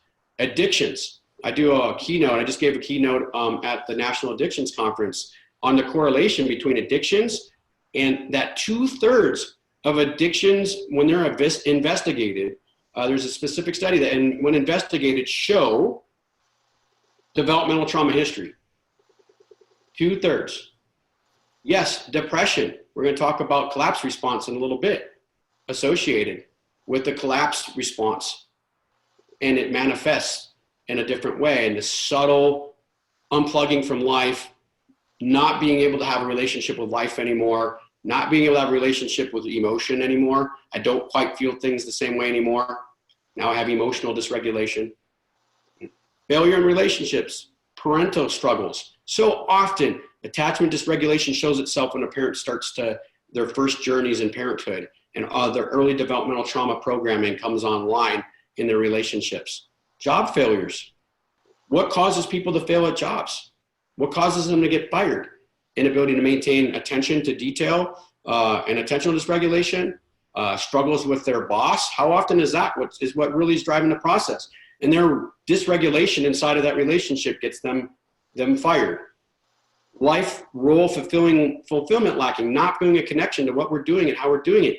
The sense of connection is a key variable in us. Anxiety issues. How many people come in for treatment on that? And when we dig into it, this has been a part of their programming and their nervous system's experience from very early on.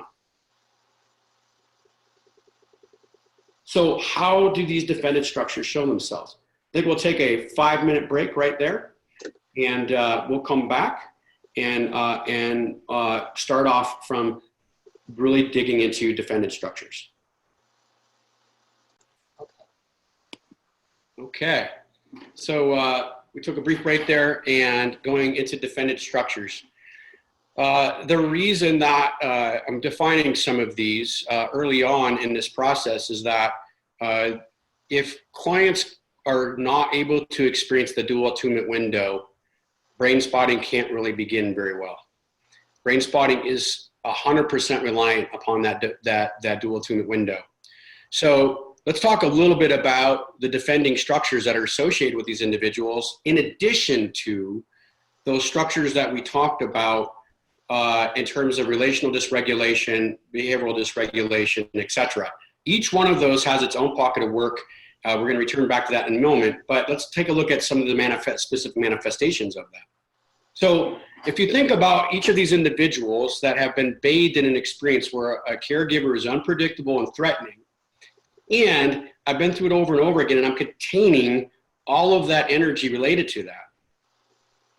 There's two parts to this story that I often surface in working with developmental trauma focused work, is that we often think of defended structures as keeping us out, right? I'm keeping your world out of mine, okay? And oftentimes when I work and find blocks with brain spotting and just therapeutic general with this population, they're really trying to keep themselves in. There's been so much storage of pain, suffering, and struggle that they're trying to not harm the person that's in front of them based upon the amount of activation or dysregulation they're holding inside. So they're holding on to that. And yes, part of it might be to keep you out because they're afraid of you, but oftentimes I find out it's more that they're keeping themselves in, that I'm holding this time bomb, this explosive material inside of me so that I don't hurt you. And oftentimes, the closer we are in that relationship, the more afraid they are to harm us. So really thinking about this defensive structure in both of these categories and investigating it carefully to understand which one it is, because we can actually work directly on each one of these differently, right? I'm afraid of myself. I'm afraid of having that relationship and what I might do to you, and being able to work on that and brain spot that fear, and also being able to brain spot the part of me that's keeping you out. So both of those become very specific kinds of our work. I love this poster. It's just so beautiful. This is an art therapy piece by a young lady talking about the next stretch of defended structures I want to talk about. She spelled the word wrong, which is at some level beautiful in this bigger picture of what she's telling us. She has her chameleon down here. Her defended structure is that she turns and changes colors on a moment's notice, just like a chameleon does when under threat. She's like this beautiful horse one moment, right? And just switches colors and changes into this completely different persona of anger and mad. You can see all these different words around here. She could put on this big smiley face and tell you everything's great, but internally she's distracted. There's that attentional dysregulation she's talking about. There's power differentials. And this is a big part of what I train about. I don't have time to build it into today in the developmental trauma focused brain spotting, is how we very specifically brain spot and work around power differentials that are a big part of developmental trauma experience. So one of the key ways that a lot of developmental trauma people will show up in therapeutic work is through this appeasement response. Another word that's been utilized with it is fawning. Fawning is the concept of the little fawn gets close to its mother doe and it seeks closeness inside of when there's threat. But there's another level to that, and I really do differentiate. Getting close to you as a therapist so you're no longer a threat, and then there's appeasement, which is I am going to play like we're close. I'm going to appease you so that I'm not going to be that dog down there going to be bitten. And I have some other images that I really teach specifically from wolf pack power differentials that show the appeasement process really in detail. I'm not going to be able to show and go through that in the detail I usually do in the training today. But at that Samuel Sumner Institute, Joe Sponzola was talking about we were both talking about evasion of treatment and trauma for developmental trauma. Joe says, give me a kid who needs to be restrained. He works in young, teenage treatment a lot. Give me a kid who wants to run away. Give me a kid that can't figure out what to do next. Now I see the fight, flight, or freeze response. I know how to treat it. Show me a kid that can use appeasement effectively, and I'll show you a person who goes through treatment 16 times and never touches their pain. What is this appeasement response? It is based upon the threat of the authority of a therapist, a professional, an adult, and the potential for them to harm me, that I'm going to roll over on my back and show you my belly and show you my vulnerability, and I'm not going to do it in the way you think. I'm going to have a lack of connection with you, but I'll feed you information that makes you feel like we're connected. My client really trusts me is one of the first alarms I hear from my clinicians. If somebody has got a true developmental programming, developmental trauma-focused programming, does that really even exist? This concept of trust. I'll trust you 1 minute, I won't trust you the next. The moment I start to experience trust, I'll pull away. Or I'll create reactivity, I'll create diversion, I'll create a situation to throw you off. Or I'll give you a really nice little compliment. I really, really like you. You're the best therapist ever. And we just suck that up. Our therapist egos just love that stuff. Underneath that compliment, it's all driven by the unconscious, this feeling of fear that's underneath driving that process. It's utilized strategically to control the person that's right in front of us, the clinician. It's a way of working somebody who's in an alpha or a power differential state to have a sense of them, to work them, to be safe with them. And they're creating right now, I won't be harmed in this moment. It's a maneuver versus an actual compliment. And I always love to tell a story about that because people underestimate the power of this oftentimes. So, Deb, am I up on the screen right now? You are. Good. I just now we're working effectively again, so this is good. So I literally have a young lady. I go in and I visit in the field, and I'm interviewing her because she's been navigating and missing in treatment. My team could feel it. The wine staff, the therapist, everybody's working the best they can, and they're trying to figure out how to get this girl to really go into her work. And I go in and I'm going to spend some time with her and interview her. And I sit down with her and she said, I said, well, talk about your experience out here. She kind of flits her hair. She starts flitting her hair around. And then she said, I said, well, any thoughts about, what you would change out here at all? And she says, Steve, we really need pink tents. We're girls. We're in a girls' expedition. We need pink tents. We're girls. And she flits her hair again. And she's really trying to maneuver to see me as a male authority figure, how can I work this relational window to be in my favor, for me to be in control of it, and for me to be in charge of what happens next? So can she work me in the process of that through this slightly flirtatious way? I said, well, that's not going to happen. And, wrapped up the set, moved on from there. It wasn't my time and my place to really target that because my clinician and that team needs to really work through that.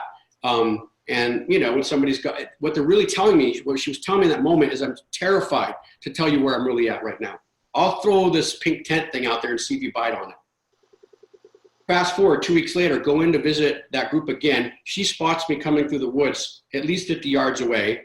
And through her group, as she's standing with her group, yells, Steve, nice bandana. And I'm like, what? What are you talking about? I'm like, looking, I have a bandana on me.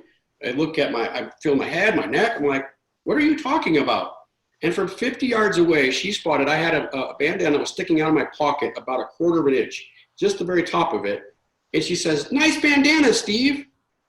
And she spots that from 50 yards away through the woods and yells a compliment at me about it. And I scratch my head and I finally figure out I'm like, what do you mean? And she says, in your pocket. And I look, and it's the gal pocket. And I pull it out, and here it is, a camouflage bandana, not pink.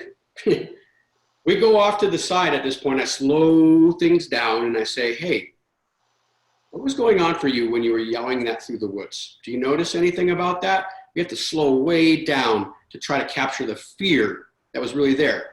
And we had to start to point out some of the discrepancies of, last week you're telling me, or 2 weeks ago, you're telling me you want a pink tent. Now you're telling me you love camouflage. And I'm confused, right? And we have to slow down. And I love Gabramonte's training and philosophy around compassionate inquiry. When a client is utilizing this, it's actually in a state of terror. One of those dysregulatory responses that we've been talking about so far, in slowing down and compassionately inquiring. So when you yelled that through the woods, what did you notice was going on with you? And guide them very gently towards the awareness. 9 times out of 10, they'll say, oh, never mind. I was just giving you a compliment. But it wasn't coming from authentic connection. It was a maneuver. She was trying to maneuver me with her group before I even got there to put her in a good place with the alpha that's approaching. So I don't have the time to really tear this apart, but I have one slide I do. These are really key components to being able to even access developmental trauma people effectively when we're treating it. I'm going to switch back.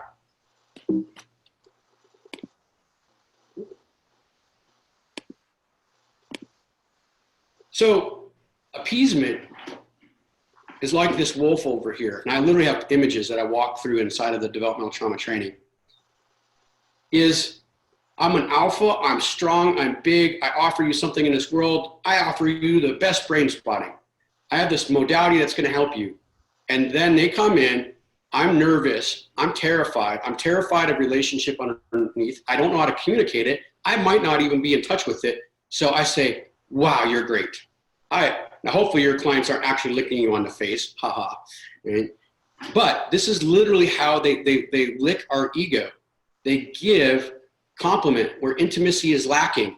Eye contact and physical touch is not, maybe they come in and they put their hand on our arm and say, you've helped me so much.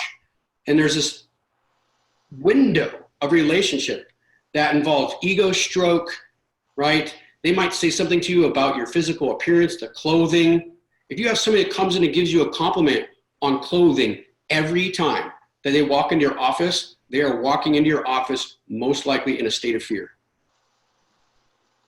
If that's consistent every single time, it leads to a surface connection, which now doesn't really allow them to experience the dual attunement window to really go into the implicit memory that's actually that you're trying to work on.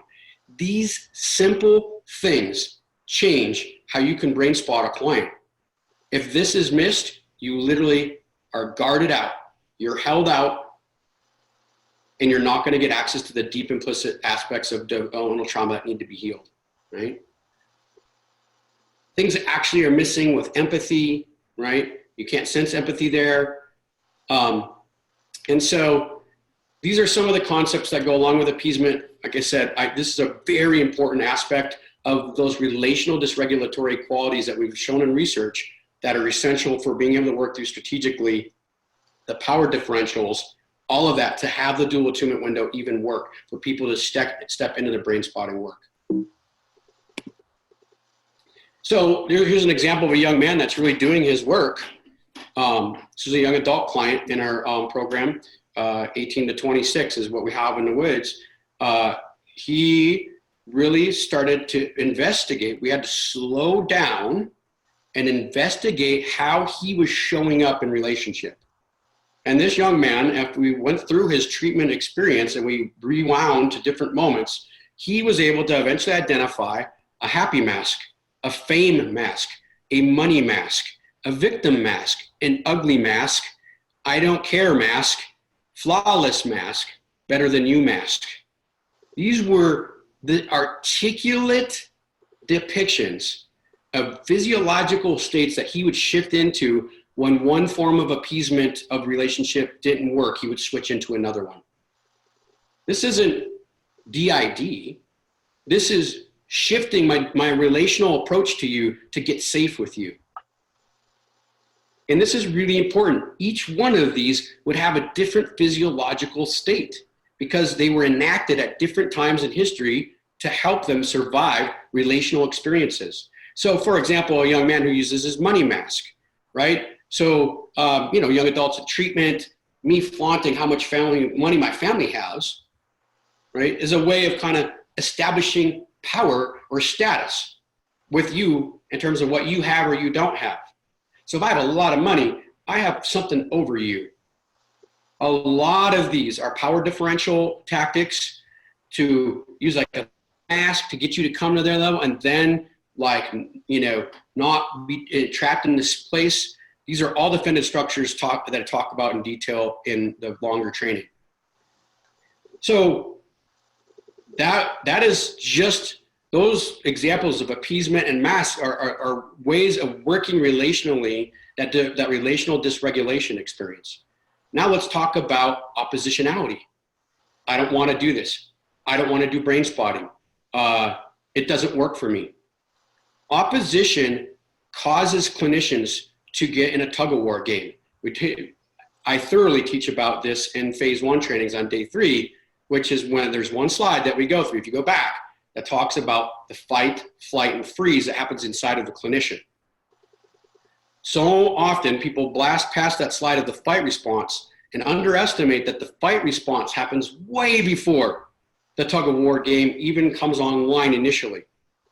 That I'm coming in a protected physiological state and you're gonna have to tug a war with me to get me out of it. So this is a young man who's actually here, this is HRV reading, who we're having a conversation and we're getting deeper and deeper in here, have him do some self-regulation. We get deeper and now I'm gonna start pushing into his abandonment by his father that happened at a very young age. And this happened repetitively and then was permanent at one point. Very deep grief and loss, pain. He gets into here, we see these big downward depressive spikes happen. And that's us dropping into the collapse response associated with when he had this massive loss. He stays in that for a certain amount of time, and then the explosion. So in here, he's kind of arguing with me about, I don't want to talk about this, etc. We started out with a little bit of that here. We do some self-regulation to set the stage for the work, do some of HeartMath's techniques. Now we get into a state where we're going to start to work on the hard stuff, and he's fighting it. Inside of here, when he gets in this collapse state, it's like being on that activation arc. He's like, I don't want to go there, Steve. I don't want to go to this, right? And then he explodes. Now, this was actually an in-home therapy session. So I was inside of the home. And now he goes from protective state of oppositionality, argument, protecting himself from going into this collapse state, goes into a collapse state, and now he's going to switch into volatility. So he goes into a state of volatility. This is activation coming online, right? The fight activation that he's been holding onto for all these years of pain and grief and loss around his dad. So he collapses first, then he doesn't want to do it. He's oppositional. We keep moving forward, and then it comes flying out. This window of time, he's screaming and hollering at his mother in the other room. She was in the other room. We were in session in one room, and commences to screaming and yelling and relationally directing it towards mother. Screaming, hollering at her. I just put my hand up and she came to the doorway. She knew, just let this work through. His nervous system starts to pull him back down here, a couple more spikes of sympathetic arousal, and then we're able to work to get him back to a physiological state of stability. This kid's baseline did not have much of that in there. This is where the treatment window is moving implicit data, his relational dysregulation, to the surface, it being expressed, us working in here to sense it, to really focus in on it, to experience it at the fullest depths, the rage and the anger that was associated with it, to return to a state of regulation. This is like that activation arc that we train on in phase 1. I do a lot of talk on that in terms of the nervous system in my phase 1 trainings, because that activation arc is really this process. So those are a couple of the trauma responses that are naturally built into developmental trauma individuals that are going to be protective layers that we have to directly interact with and work through as we're doing developmental trauma focused brain spotting. taking a closer look at this collapse experience that we're talking about.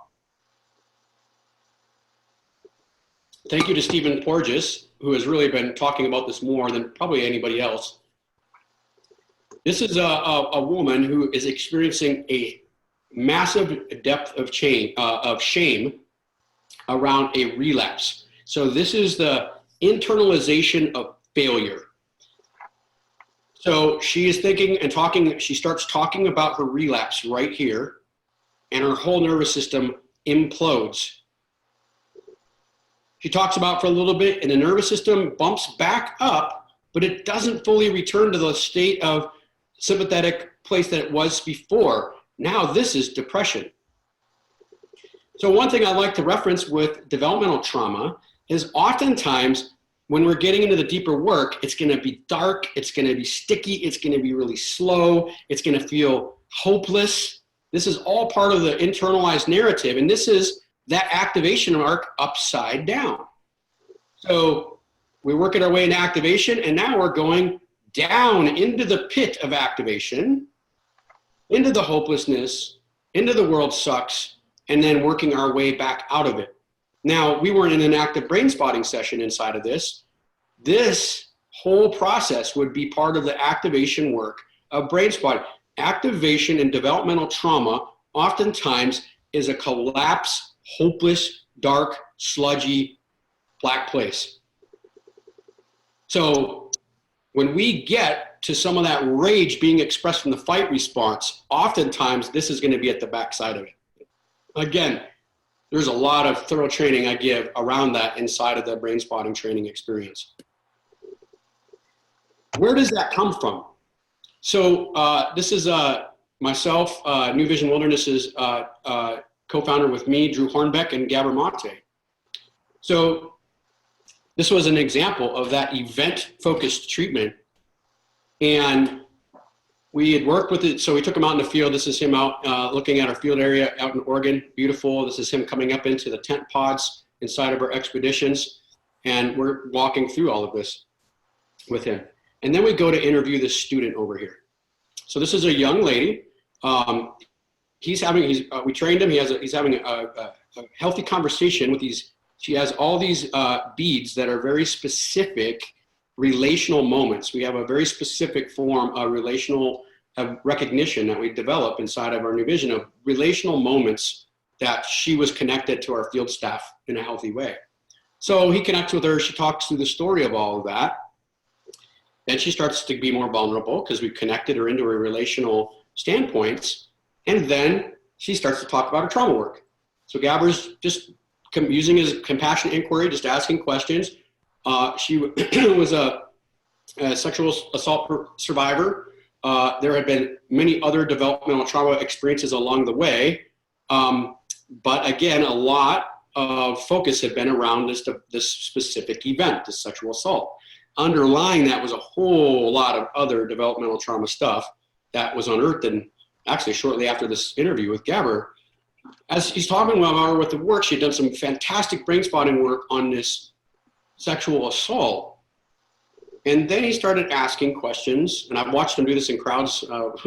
We've been together on stage and he's done this, questions about the traumatic experience to the point, and then he gets to a very precise point in the conversation and activation where he says, hey, how did your parents respond? And her head drops. It literally drops down.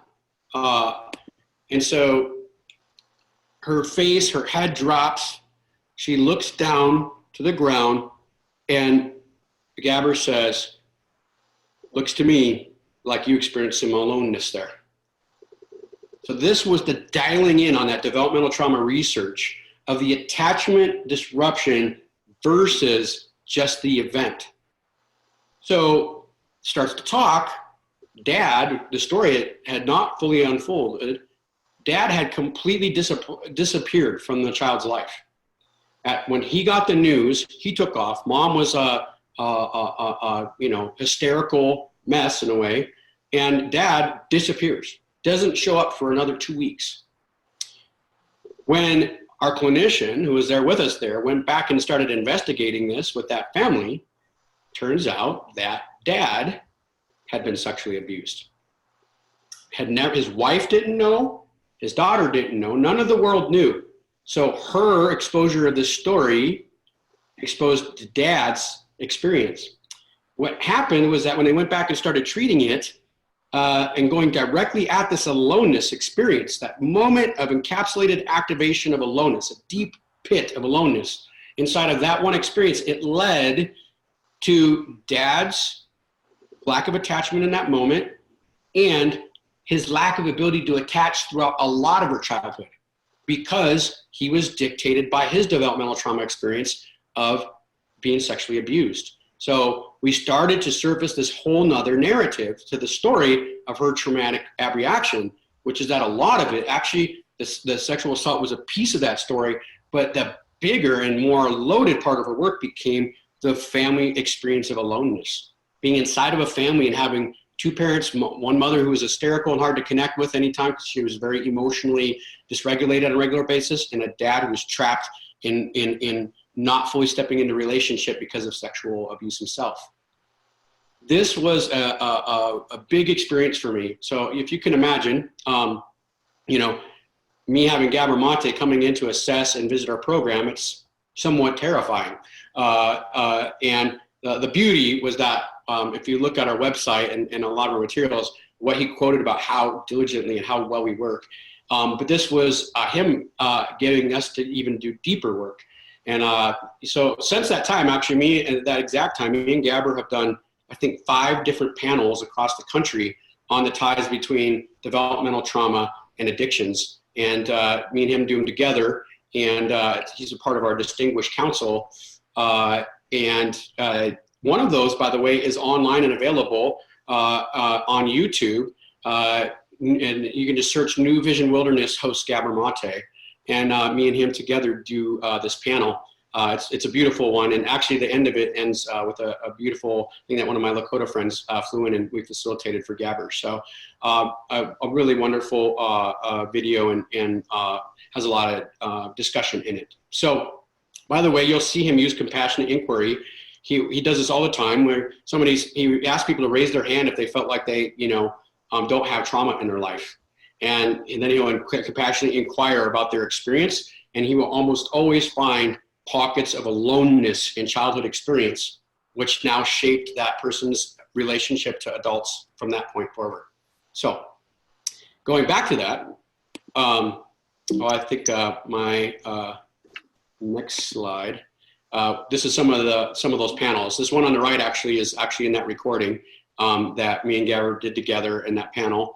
And then this one on the left was one we did in New York that was not recorded, but that leads actually to a very specific discussion about the manifestation of 2 forms of manifestation of developmental trauma: hypervigilance responses and then more narcissistic responses. And that's a whole nother segment of the training that we're not going to get into today. But this moment of aloneness and digging and finding and working within that is a big part of the work. Inside of that developmental trauma experience, the individual gets cut away from the herd. Their connection becomes encapsulated and alone. And again, most traumas have that experience where they now become somewhat isolated in their connection to people, mistrusting of relationship. But when the nervous system has been inoculated with this throughout time, this is what unfolds. They feel cut away from the herd. Now, one of the best studies, and by the way, this came from a direct meeting with me and David Grand. We were in Virginia, I think, together presenting at a conference. He and I sat down, we had this whole conversation. These mechanisms are devised and pretty well articulated by Anna Freud. So yes, this is Sigmund Freud's daughter. Her work was brilliant, and don't be put off by that last name, because as far as I know, she didn't snort coke and do a lot of crazy things in her office. So the fascinating work that Anna Freud did was that she was working in both the orphanages at the same time as post-battlefield in World War II. And she started to see all these parallels in terms of the encapsulated experience, these similarities between a combat fatigued veteran coming out of the field and feeling the fear of dying, or that they might get left behind by their troop, or they might get isolated on the battlefield and not be able to fight their way out of it and might not be with their platoon. And then all these discussions she was having with orphans in the orphanages of their terror about not being able to be taken care of, that they might starve to death, that these attachment figures not being in their life was a big threat to them. And she isolated it down into 4 experiences. Fear of annihilation. Fear of annihilation does not just mean the concept that I'm going to die. It's the experience, the physiology of fear of annihilation. And so, for example, even though a person might be experiencing sexual abuse and does not actually believe they're going to die from their perpetrator, the level of terror inside of their nervous system as that process unfolds can be at the same level as the same threat of being on a battlefield and being shot at, or watching one of your friends die next to you, or being alone in a way that you're not going to be taken care of. So fear of annihilation, fear of abandonment. I'm going to get left behind. I'm going to get left behind by my platoon, or I'm going to get left behind. My parents will never find me. A very common attribute inside of, and I have a whole segment on this inside of the training, on adoptee work and working with adoptions-focused developmental trauma. So fear of abandonment is different than fear of rejection. Right? So rejection is, there's something wrong with me and I'm being pushed away from the hurt. In abandonment, I'm left behind and I don't really know what the story is. And a lot of times that's a concept that can be kind of encapsulated for an adoptee. And I don't really know why I was left behind. And I'm kind of told it might have been because my mother or my dad were drug addicted and they couldn't take care of me, but I was left behind. I don't really know why. Rejection is, I got left behind because of this, right? There was something directly wrong with me, which is a very deep shame messaging experience. And then fear of humiliation, which is to be rejected from the herd. And whatever reason you're being rejected, maybe it's your hair color or your race or etc., and then being made fun of for it. So when we start to look at this starts to tie into very specific peer relationship experiences, etc., that commonly developmental trauma people have already been isolated and alienated and alone early in their life, and then the experiences stack on top of that breathe of any one of these 4. That most of the time when we get into the depths of developmental trauma-focused work, that there will be a theme of one of these. Each one of these, again, is an isolated capsule or experience of physiology trapped inside. And so our ability to harness, get to that narrative, the physiology of that narrative, most importantly, and then brain spotting that is a huge part of developmental trauma work. And yes, I might have been beaten by my parents throughout my childhood, but when I went to my teacher to tell him I was being bullied and being made fun of because of my race or my eye color or how I look or my size, can sometimes have more physiological load when they went to their teacher and didn't get a response than living in an experience with parents where caregivers were unpredictable. So the assignment of any kind of this is worse than that does not work in developmental trauma because it all bleeds together in themes. I was alone when my parents would beat me, and I was alone when my teacher didn't respond to me when I was bullied, and both of them, or one of them, has more humiliation in it because I was made fun of because of my race, and at least in the other one with my parents, they just were not responsive to me. So assignment of different layers of threat is oftentimes where a therapist will go wrong in brain spotting, is which one feels more activating or whatever, instead of following the brain's drive into one of these directions. Each one of these can have its own span of work. Again, I break that down a lot more inside of the training. So here's another one that blocks a lot of us from getting into the brain spotting work, and extreme negative self-perception, right? Nothing's gonna work for me. Why would I even try? This is an example of that negative self-perception. This young man is talking about his experience of giving and taking in relationship. He's got nothing good in him to give in the angel side, and he's got nothing but full of bad, right? I'm needy, I'm superficial, I like superficial things, etc., etc., etc. And so this is what that negative self-perception looks like. We could directly, by the way, brain spot this. It's important though, and there's a whole art that I talk about in the training about how we facilitate this awareness. Because if I just throw an art therapy project at a client and say, do an angel and a devil, that might have zero translation to his inner world. There's a way in an art of facilitating this inside of him. And he came up with angel and devil. That's his language. So this is that response. I showed it earlier, that shame response actually shown that there's something inside of me that hates myself.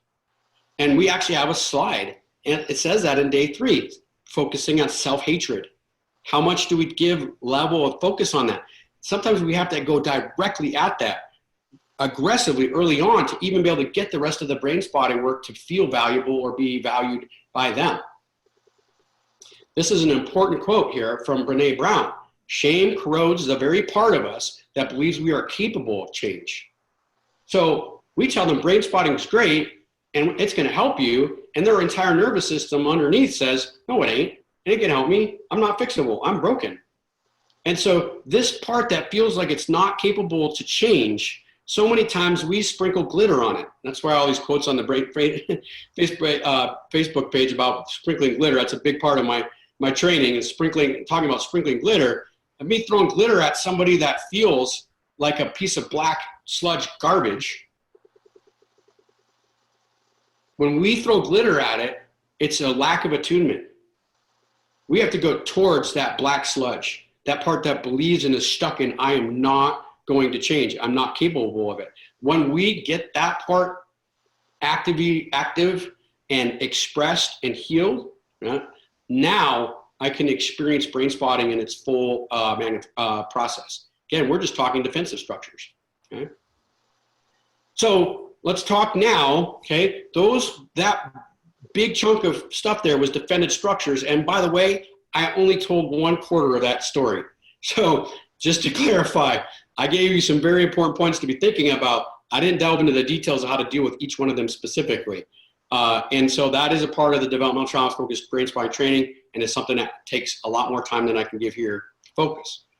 Those are all things to be considering, aware of. At least if you have that awareness, your brain spotting can start to calibrate more closely to what needs to be dealt with. So let's start to talk about the brain spotting process of actually treating it, okay? This is another quote going back to the beginning. Somebody's been through so many experiences. Which one hurts more? Which event do you want to work on? All that. We have to shift our focus to this. We are not changing what happened. We are changing the way it lives in us. So we're not treating the event. We're treating what is alive inside of us related to those events in current time and place and how it manifests. So when we study trauma, another good quote, we see a double-edged sword. Relationships are, trauma stems from them. Recovery depends on them.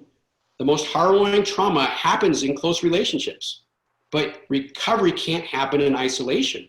Relationships are both the poison and the antidote. Robert Mueller from Trauma and the Struggle to Open Up, From Avoidance to Recovery and Growth. That means that the dual attunement window is going to feel like both a poison and an antidote to a client. So anything related to that dual attunement window that feels uncomfortable for them becomes targeted and focused work.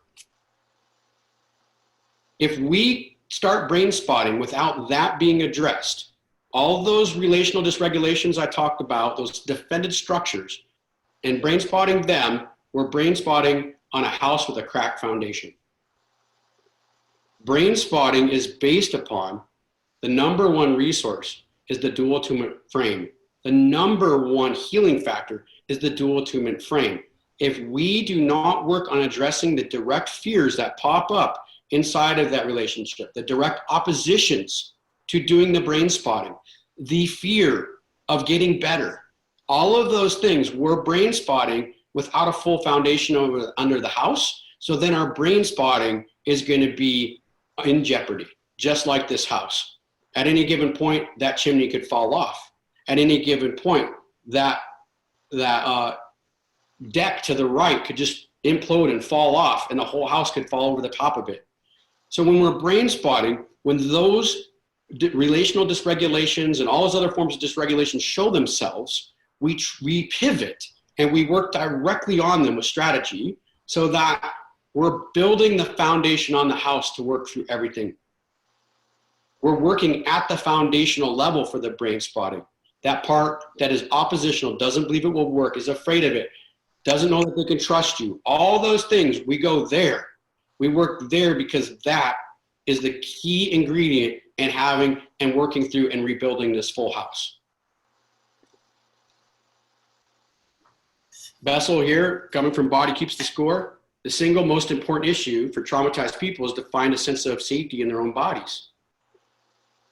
So what happens when somebody in brain spotting says, I don't notice anything in my body? Well, they're holding it out, right? They're holding it in and they're holding it out, both at the same time. We have to walk them, and this is way slower oftentimes than what a lot of people do in their brain spotting work. They do a quick little grounding exercise, a little connection, and then move into this heavy work. Certain clients have to be worked diligently for even sessions to have this experience, so that we have now the second base to work from. The first base of that brick in that foundation is that dual attunement window. And so we work diligently to get all of that stuff that's breaking the dual attunement window capability for that client worked and out of the way.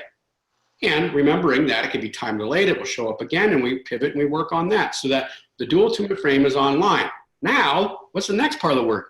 Well, we have to be able to get them to experience their body in the current moment so that they can actually access activation accurately and connect to it. So now we can move activation when we get the eye position. So this is another area where often people blast right past it. That sense of activation of body is minimized, and we start using I feel statements, or what do you feel there? I talk a lot about feelings words in the training. Really tricky material for for our developmental trauma clients.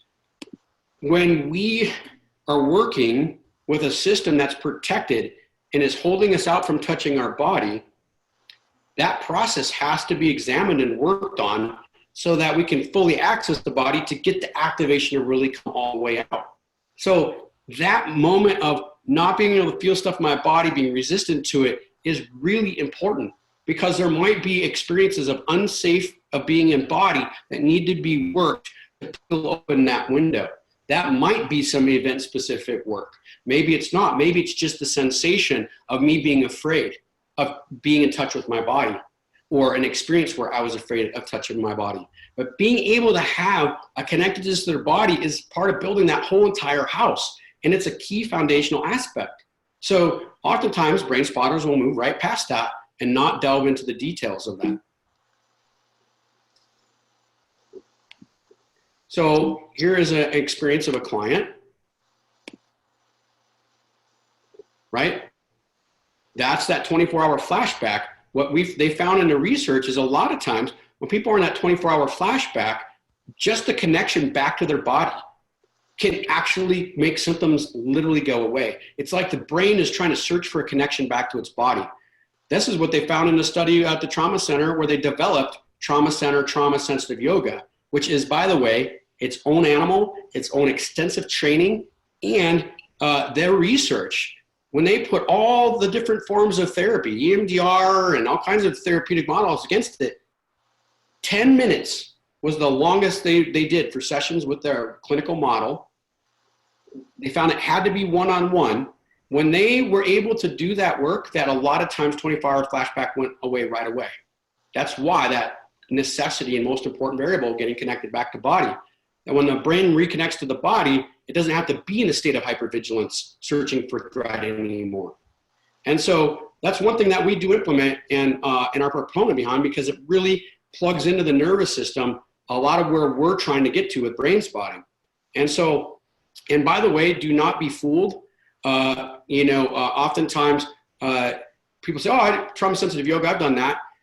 There is a very articulate and researched model that the trauma center developed Well, they work strategically to pull every little piece out of the way for it to work. And so don't be confused. One of the things they found that they had to take out of it was physical assists. Anybody thinks about yoga, oftentimes they think about the yoga practitioner touching you and moving you. What does that do for somebody who's somatically dysregulated, relationally dysregulated, and mistrustful of anybody who's near them, and especially physically mistrustful of what that might happen to them? These are examples of subtle things that will change the entire course of treatment. So this is an example of a client that is really, really disconnected from body. A lot of things up in his head, his connection to down here in the body is missing, and there's a lot we can do to facilitate connection back to that. And so there is more to this than just finding a body resource. I tell people that the search for a body resource is more valuable than making up one, than manufacturing something that's going to create containment or safety. That's a whole nother story, a whole nother part of the training. Okay? So that's part of the somatic dysregulation work there. Relational dysregulation work, here is an HRV image of somebody who's diagnosed with reactive attachment disorder. Okay? So we talk about it on day 3, rescuing trapped child parts. So immediately when people hear parts, oftentimes they go into this ego state-based work of seeing that little kid in there. The problem with that is that's different than being the kid inside of there and healing there. And this is an example of somebody who's sitting there, pretty regulated, going up and down, using some self-regulation. They get a little spike in here. And then all of a sudden they have a huge spike of dysregulation that shows itself, spikes out at 160, probably 170 beats per minute. And this was the thought, the mere thought of connection to their caregiver. This was an adoptee, and this was that individual thinking about their adoptive mother, literally programmed to react to that relationship. Trapped child parts are programmed to react to any form of adult caregiver, including therapist. But when we're talking about a trapped child part, this is what we're talking about. He had no recognition until we talked a while later after this was all done about that it was this invasive thought around a caregiver. This is reactivity, relational reactivity towards the dual twin frame shown. And this is that part of the work that we're working towards to actually rescue child parts, like it talks about in day 3. I literally go through one by one, about 6 slides from that day 3 training. It gives you a recipe. There are very specific parts of that recipe that I reference on those slides on how we work through them and how we brain spot in a trapped child part. How do we brain spot in the part who doesn't trust? And we talk through those inside of the training. Right? These are the research supported parts of the developmental trauma focused work. Brain spotting would be one of them. Right? So that's implicit activation, release. But there's all these other forms of work that coexist besides brain spotting. Affect identification and regulation training. Being able to identify a sense of physiological regulatory states. Somatic interoceptive focused ability to sense my body and be connected to it. Being able to heal in a non-shaming relational experience on things that were shamed. Being able to develop attentional strategies to keep their focus on the pointer, for example. And being able to work with a relational model that helps us structure our work in that moment. So these are all things, again, we're not going to delve into the details about here. There's not the time to do that, but it's all part of that training. But how do we now apply brain spotting to a lot of what we talked about? Okay, this is an intro to the developmental trauma focused brain spotting. So far, we've talked about defended structures, and I've indicated you some of the places you can do some activation focused work. So first and foremost, we have each of these as different regulatory states of dysregulation that we can work on brain spotting directly. So oftentimes I find right? With developmental trauma, the material is implicitly stored. They do not recollect. How often do you talk to a developmental trauma person and you go to start to speak with them and they're like, well, I can't remember my first 6 years of life. I don't remember my childhood. That is oftentimes the story for developmental trauma people.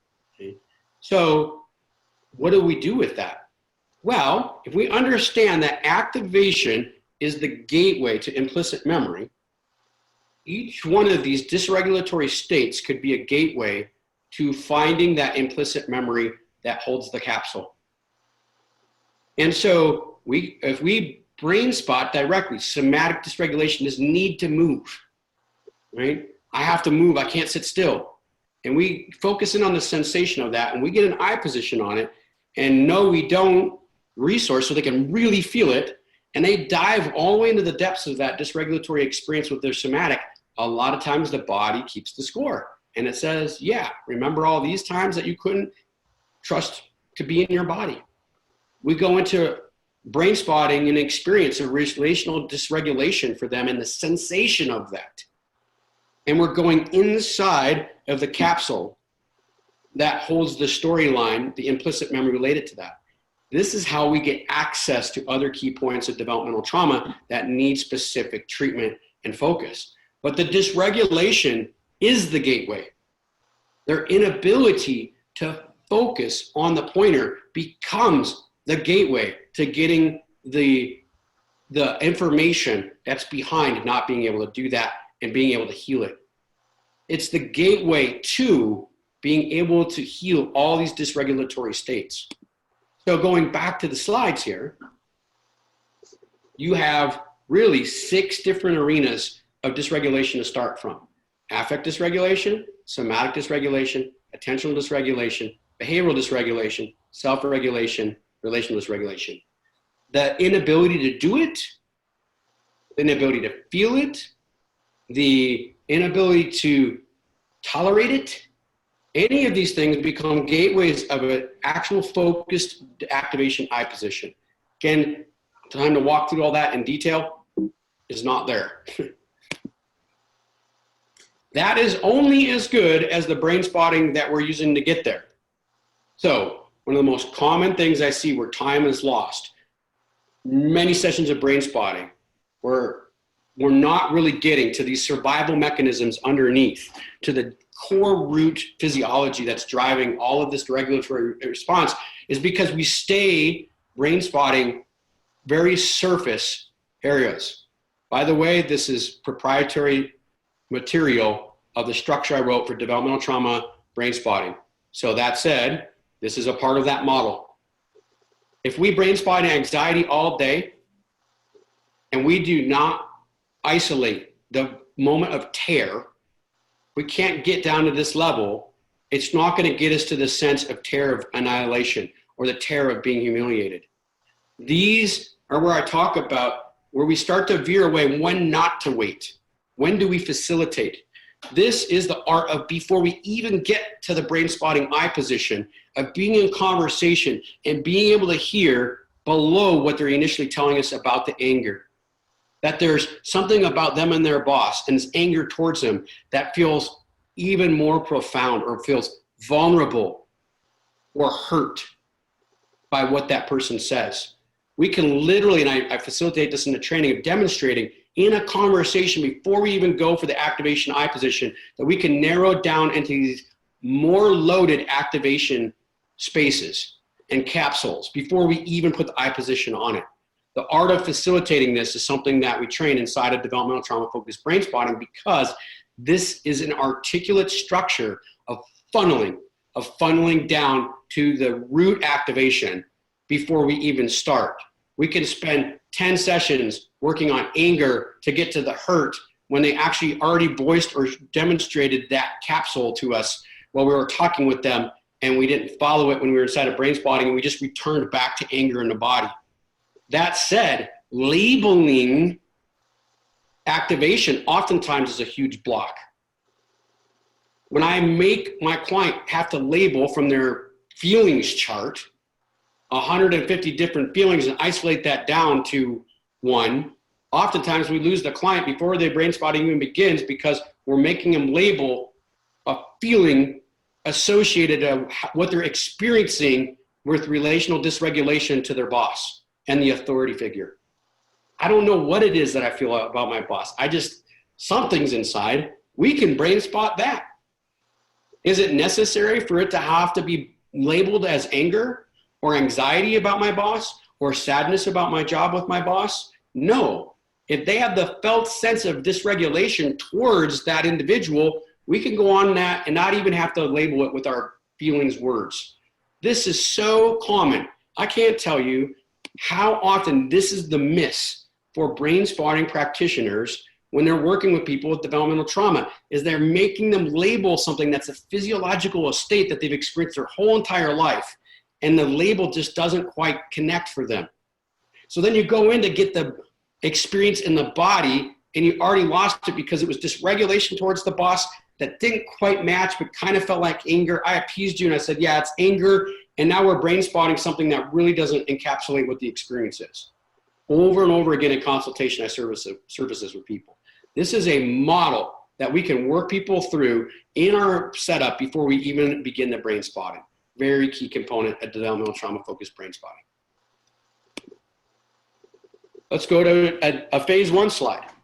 Another piece that is glazed over so often in day 3 is the power of this slide alone.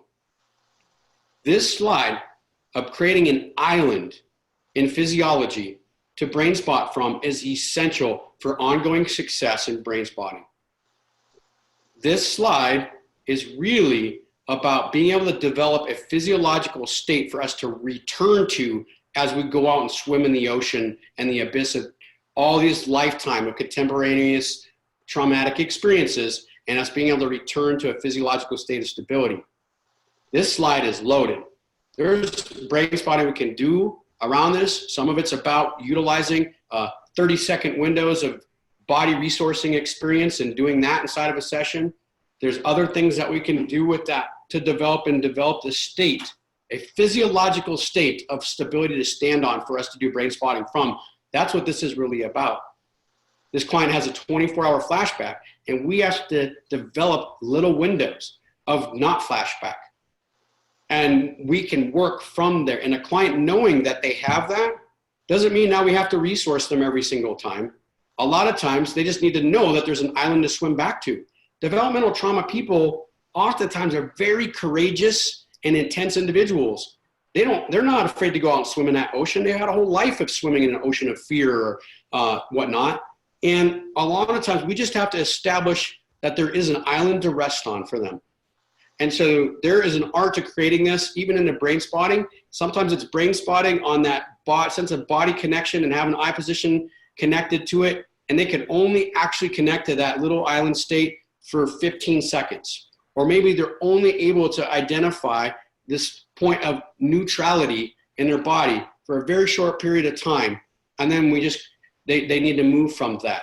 And we're doing it 15, 30 seconds at a time. When we work with preteens, oftentimes we're giving them 30 seconds of experience, and now we're throwing a ball back and forth with each other. We're giving 30 seconds of experience on that resource eye position, and then throwing the ball back and forth with each other. And we're building a physiological experience with someplace to land on. This is glazed over often. In this part of the training, I actually go through the next 7 to 8 slides and talk through the very specific application of these slides inside of the brain spotting work, inside of the day 2 training of developmental trauma-focused brain spotting. This is a physiological state that we're literally building with the brain spotting experience, and the resource model is part of that. And another part of that is being able to just have somatic focused experiences where they are experiencing their body not in a state of dysregulation or the slowing down of dysregulation. There was some very specific work that was developed by Bessel van der Kolk out of this work back in the post-Katrina time. Went down there and they developed some systems of work around getting access to that 24-hour physiological state and then being able to experience coming down from that state, being part of that. That's another way that we build these physiological islands. Okay, moving along. So we have these different experiences with brain spotting. So this young man could not brain spot when I sat in front of him. Okay, I'm in the woods with him. If I sat in front of him by diligent surgery kind of work, we identified that in a dual attunement window, when I was sitting right in front of him, that it breathed too much threat, that it had a perpetrator feel to it. So being a brain spotter and following the philosophy as the client leads us where we need to go, and I'm the tail of the comet, I said, okay, so we can't do this. Let's check this out. And I sit up by his side. He still has full sense of me sitting there, but I'm sitting side by side with him and holding his eye position. That is an example of a relational dysregulation block in brain spotting that is not uncommon. And who slides over and follows the client to that. The whole entire training is filled with being able to adapt to these different behavioral, relational, somatic, and attentional dysregulations and adjusting to it. That's an example of something that worked very effectively for this young man. And he has some art therapy pieces I have in the training that showed what happened for him when we made that adjustment and how he was able to find a piece of his heart he couldn't find. When any therapist sat in front of him, they just needed to sit alongside him. So that's an example of adaptation and brain spotting for a relational dysregulatory piece that we discovered in the work. We get to do brain spotting in really cool places. So here's this young man, he's out in the woods, right? And our therapist, I'm going to give credit to Wes, because I'm sure he'll watch this at some point. Wes, who's, I believe now maybe an approved consultant, lives over in Salt Lake City, worked for us for many years in brain spotting and cut his teeth in brain spotting in the field and with my mentorship for many, many years at New Vision. And here he is, brain spotting one of our students. And this is an example of a young man venting his dysregulatory experience. So he was brain spotting, but as they're getting into the brain spotting work, he has these experiences with dysregulatory experience in a relationship, and Wes doesn't tell him what to do. He, dysregulated wise, does this control variable and arranges all of his M&Ms and in his snack from the trail mix down in the lower right-hand corner. You'll see all the color arrangements related to that. Now, this young man, that could have been a manifestation of dysregulation related to a spectrum. This is a spectrum child.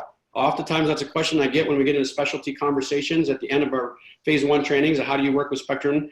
Oftentimes, there's some dysregulatory capacity relationally that shows itself, and we let them experience it, and then all of a sudden he's able to come back. He's vented some of his anxiety, his dysregulation by arranging all these M&Ms. You seek to understand it, you compassionately inquire about it, and he's like, this helps me feel a little bit at ease. Now I go back into the brain spotting work. A lot of times, the relational dysregulatory process that unfolds is the gateway to the brain spotting continuing. So me needing to look off the pointer for a while instead of directing him back to the pointer and noticing what that's about, investigating it, keeps focus to the somatic dysregulation, and then we come back to the eye position. So often in brain spotting, these different capsules or defended or relational structures will show themselves, and we pivot, we follow it, we investigate it, we bring awareness to the activation that's with that, and then it can go back into the dysregulatory work with focus on that eye position.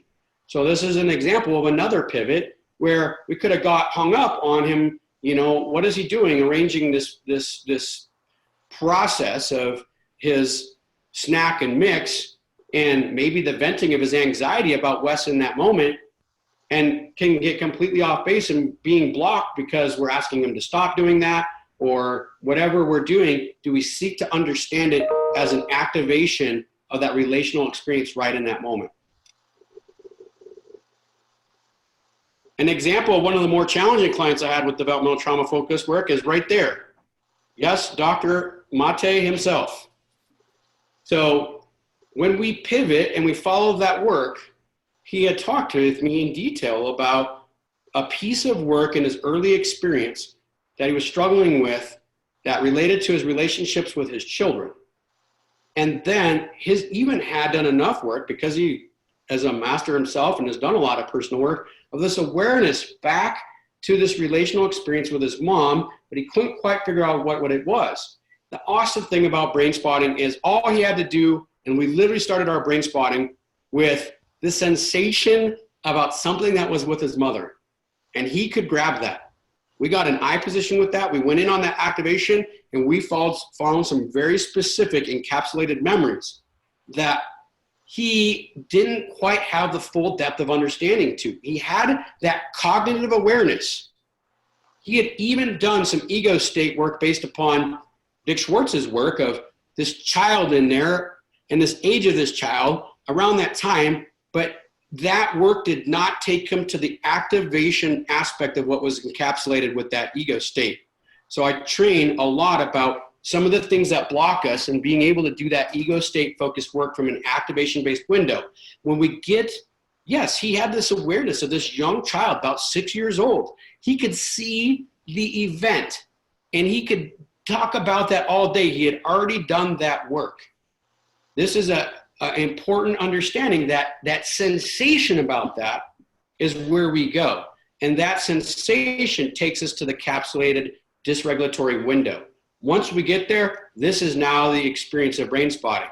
And this is his quote. This is when he really became a supporter of brain spotting. I personally experienced the benefit of brain spotting.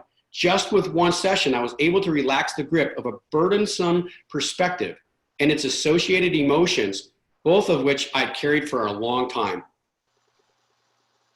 When people heal the activating factor, even if they know about the history, but the activating factor behind that experience, this is what happens. It relaxes the grip. It's hard to isolate, by the way. So going back to this state, by the way, Deb, am I full window right now? Just wanted You are not. I will switch. I'm switching.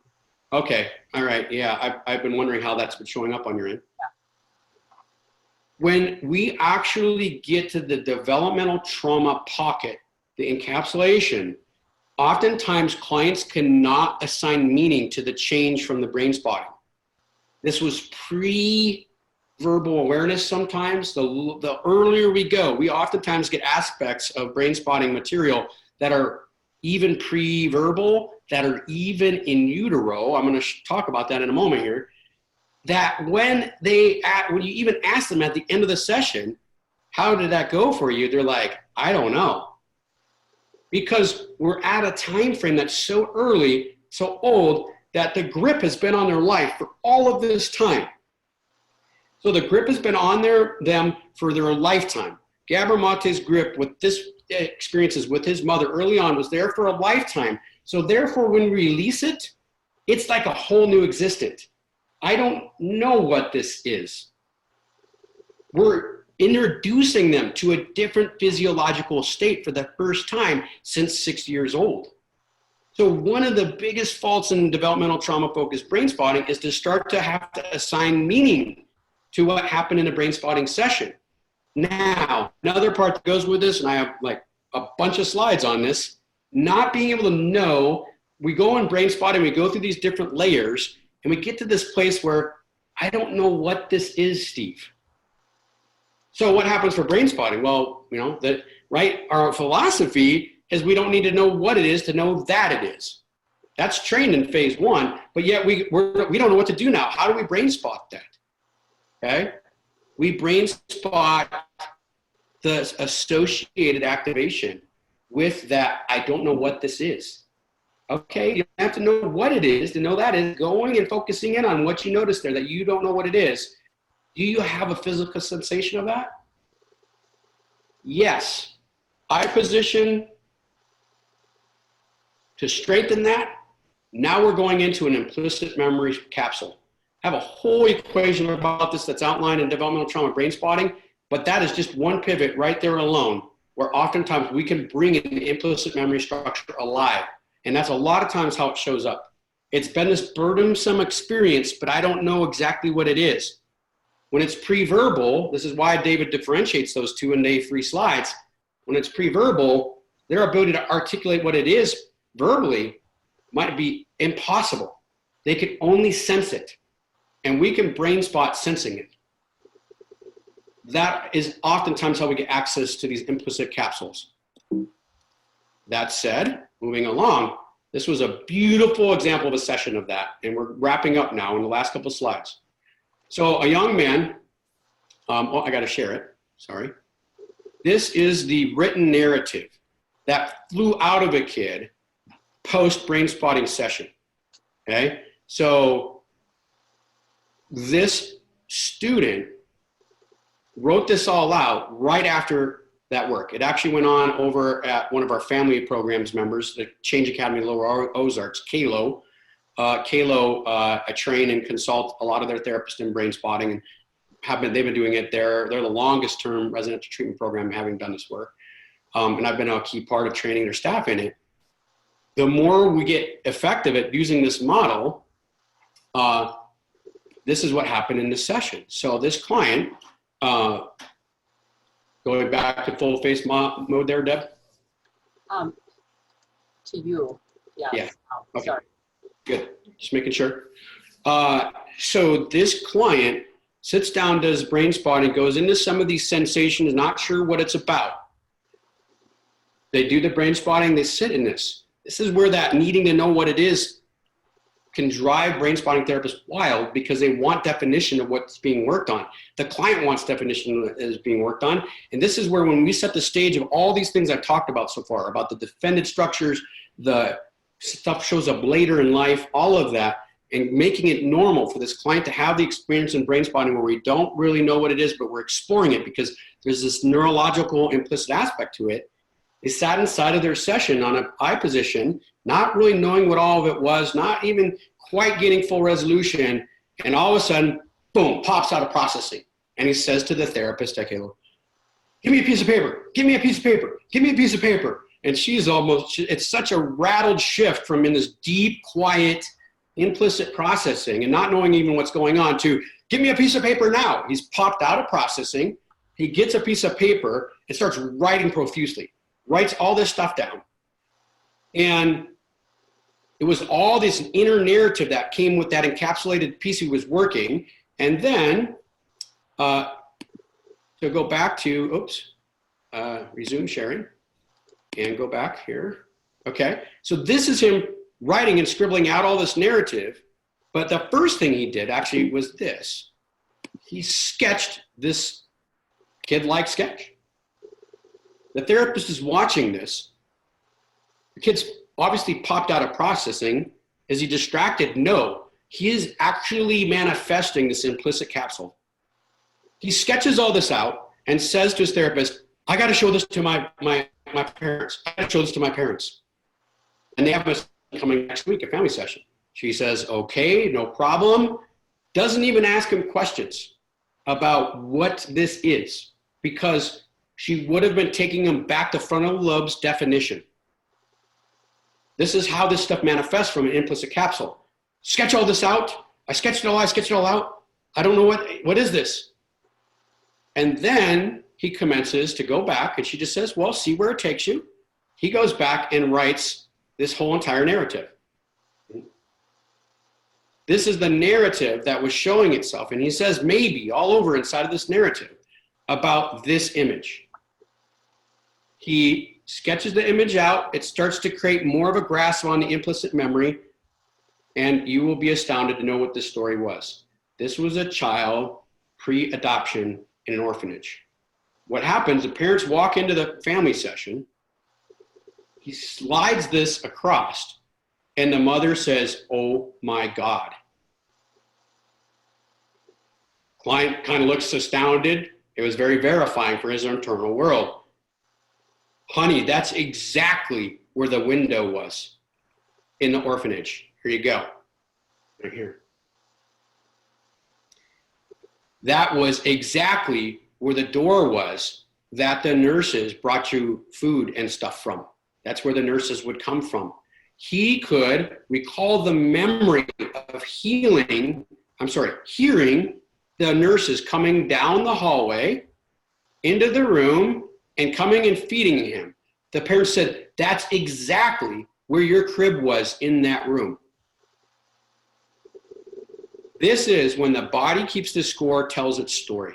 the implicit memory that had been dysregulated around relationship, getting needs met around food. I have a whole bunch of slides around that and how relationship meets arousal needs and how encapsulated memory builds into something like this.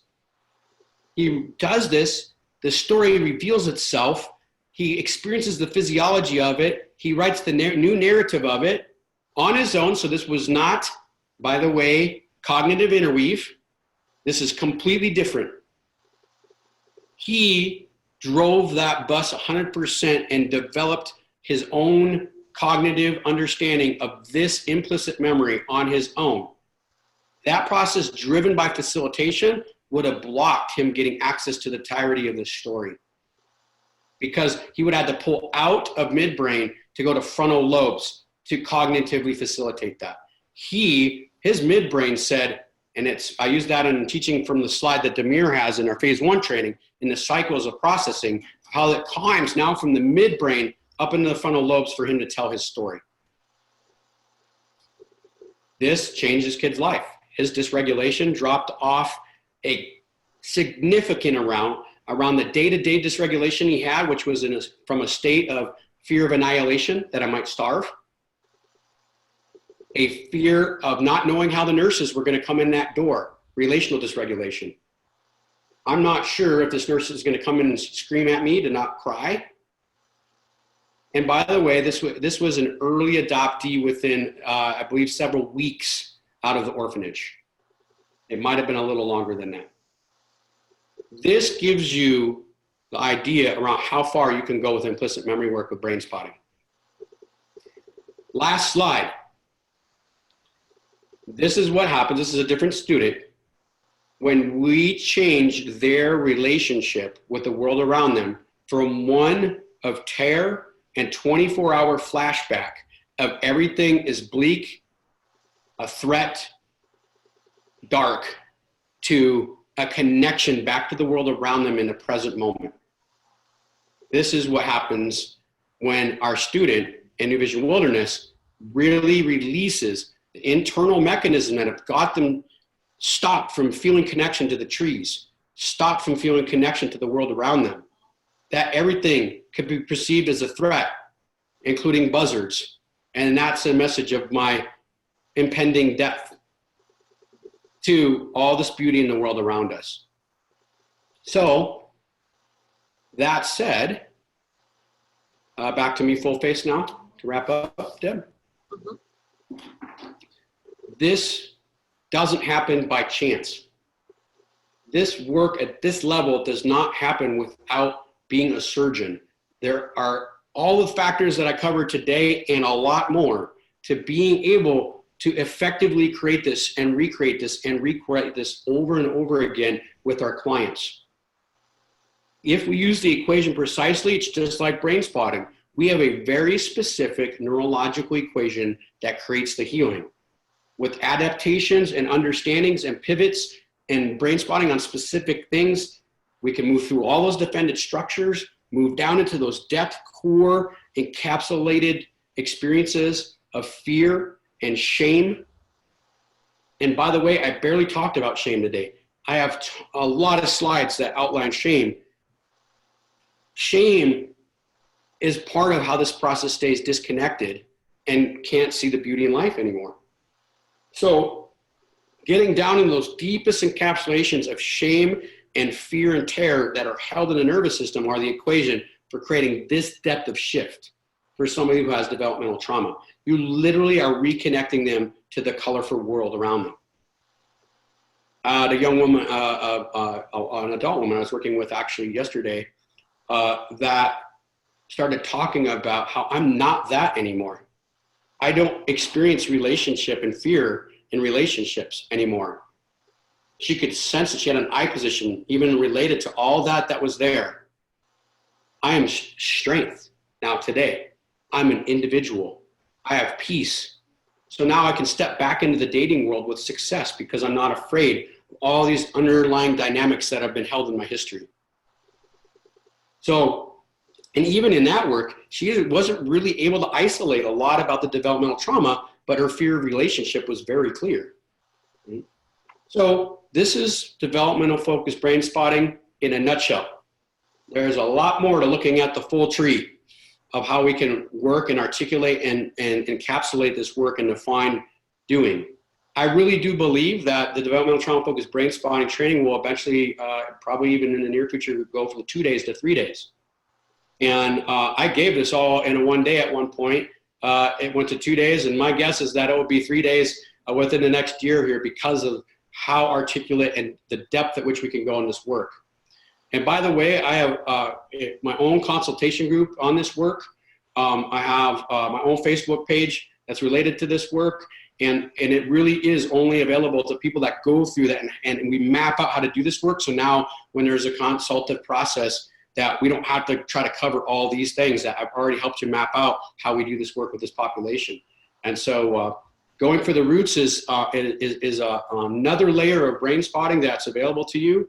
Keep in mind that oftentimes when clients come into us with dysregulation, right, we talk about this in the training, our job is to move them from dysregulation to regulation. If they're not getting there, oftentimes, most times, there is developmental trauma that is holding them in that state of developmental trauma dysregulation. If they really want to have that permanent, lasting, and holding change, that developmental material has to be surfaced and worked through. So I hope this is helpful to each of you in terms of the depth of work you can do with brain spotting, and that you can move forward in a way that this will start to articulate some of what you're experiencing. Maybe you'll be able to brain spot some of the things I've talked about. And maybe you'll find that you want to come and get a much more, even more in depth, another 16 hours in depth of this kind of focused work. Hope that's valuable to you. Thanks, MBI, for having me join. Know that we do this work in the woods every day.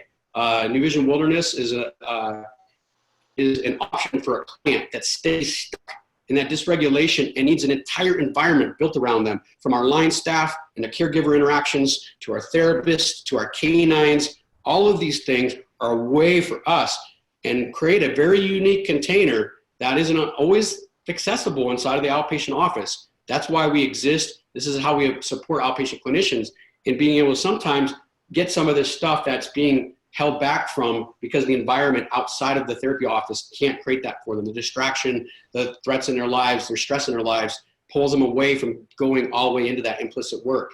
That is where we serve a purpose. That is why sometimes for adoptees or attachment struggle or somebody with anxiety disorder or somebody who has trauma, this is the right choice for their level of work because they need that container around them. So just keep that in mind. We create a lot of this work in an environment where we can manage a lot of the factors that maybe clinicians can't. And if somebody stays very stuck, that's where our work becomes an option. So thanks for joining us. Hope it's helpful. Any last minute comments, Deb? No, Steve, I just really want to thank you. This has been a very much requested area of brain spotting developmental trauma. So I truly appreciate you taking the time for MBI and for therapists who are going to access this to help in their own development and their own clinical skills. So I truly thank you. Yeah, please spread the word, about both this webinar and how helpful that can be, because even this begins that process, and how helpful the potential is for that going for the roots can be to all the people that are out there brain spotting that are surfacing this work but aren't really working with it as directly as they could. Okay, all right, thank you. Thank you, brain spotters. Just happy and continue to be passionate in spreading this work throughout the entire therapeutic community. It is a unique neurological equation you are using in brain spotting. I teach a lot of specifics about that around the eye position and the science behind it, all those things. What you're doing is different than any other model of treatment. If you want to understand the science of that, maybe we'll have that discussion another day. Thanks for joining us. I wanted to thank everybody who is going to see this video. I thank you for attending this webinar on developmental trauma-focused brain spotting, and putting in another plug for MBI. We do have a library of videos available of previous webinars available to members and available to non-members for $35 each.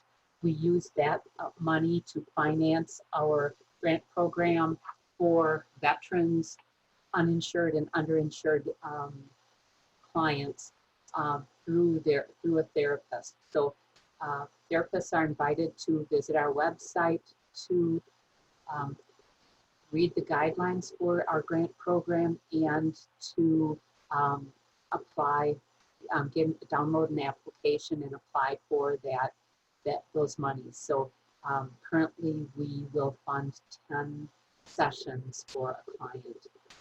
So if you have any questions, please feel free to contact MBI board. My name is Deb Bongers. I am based in Appleton, Wisconsin, and I'm the secretary of MBI. We also have other board members of Lynn Barrett, Josh DeLahan, Pat Johnson, Andrea Gustafson, and Laura Hillshine. There are 6 members on our board. So thank you very much for taking the time to view this. Any questions, again, please feel free to contact any one of us.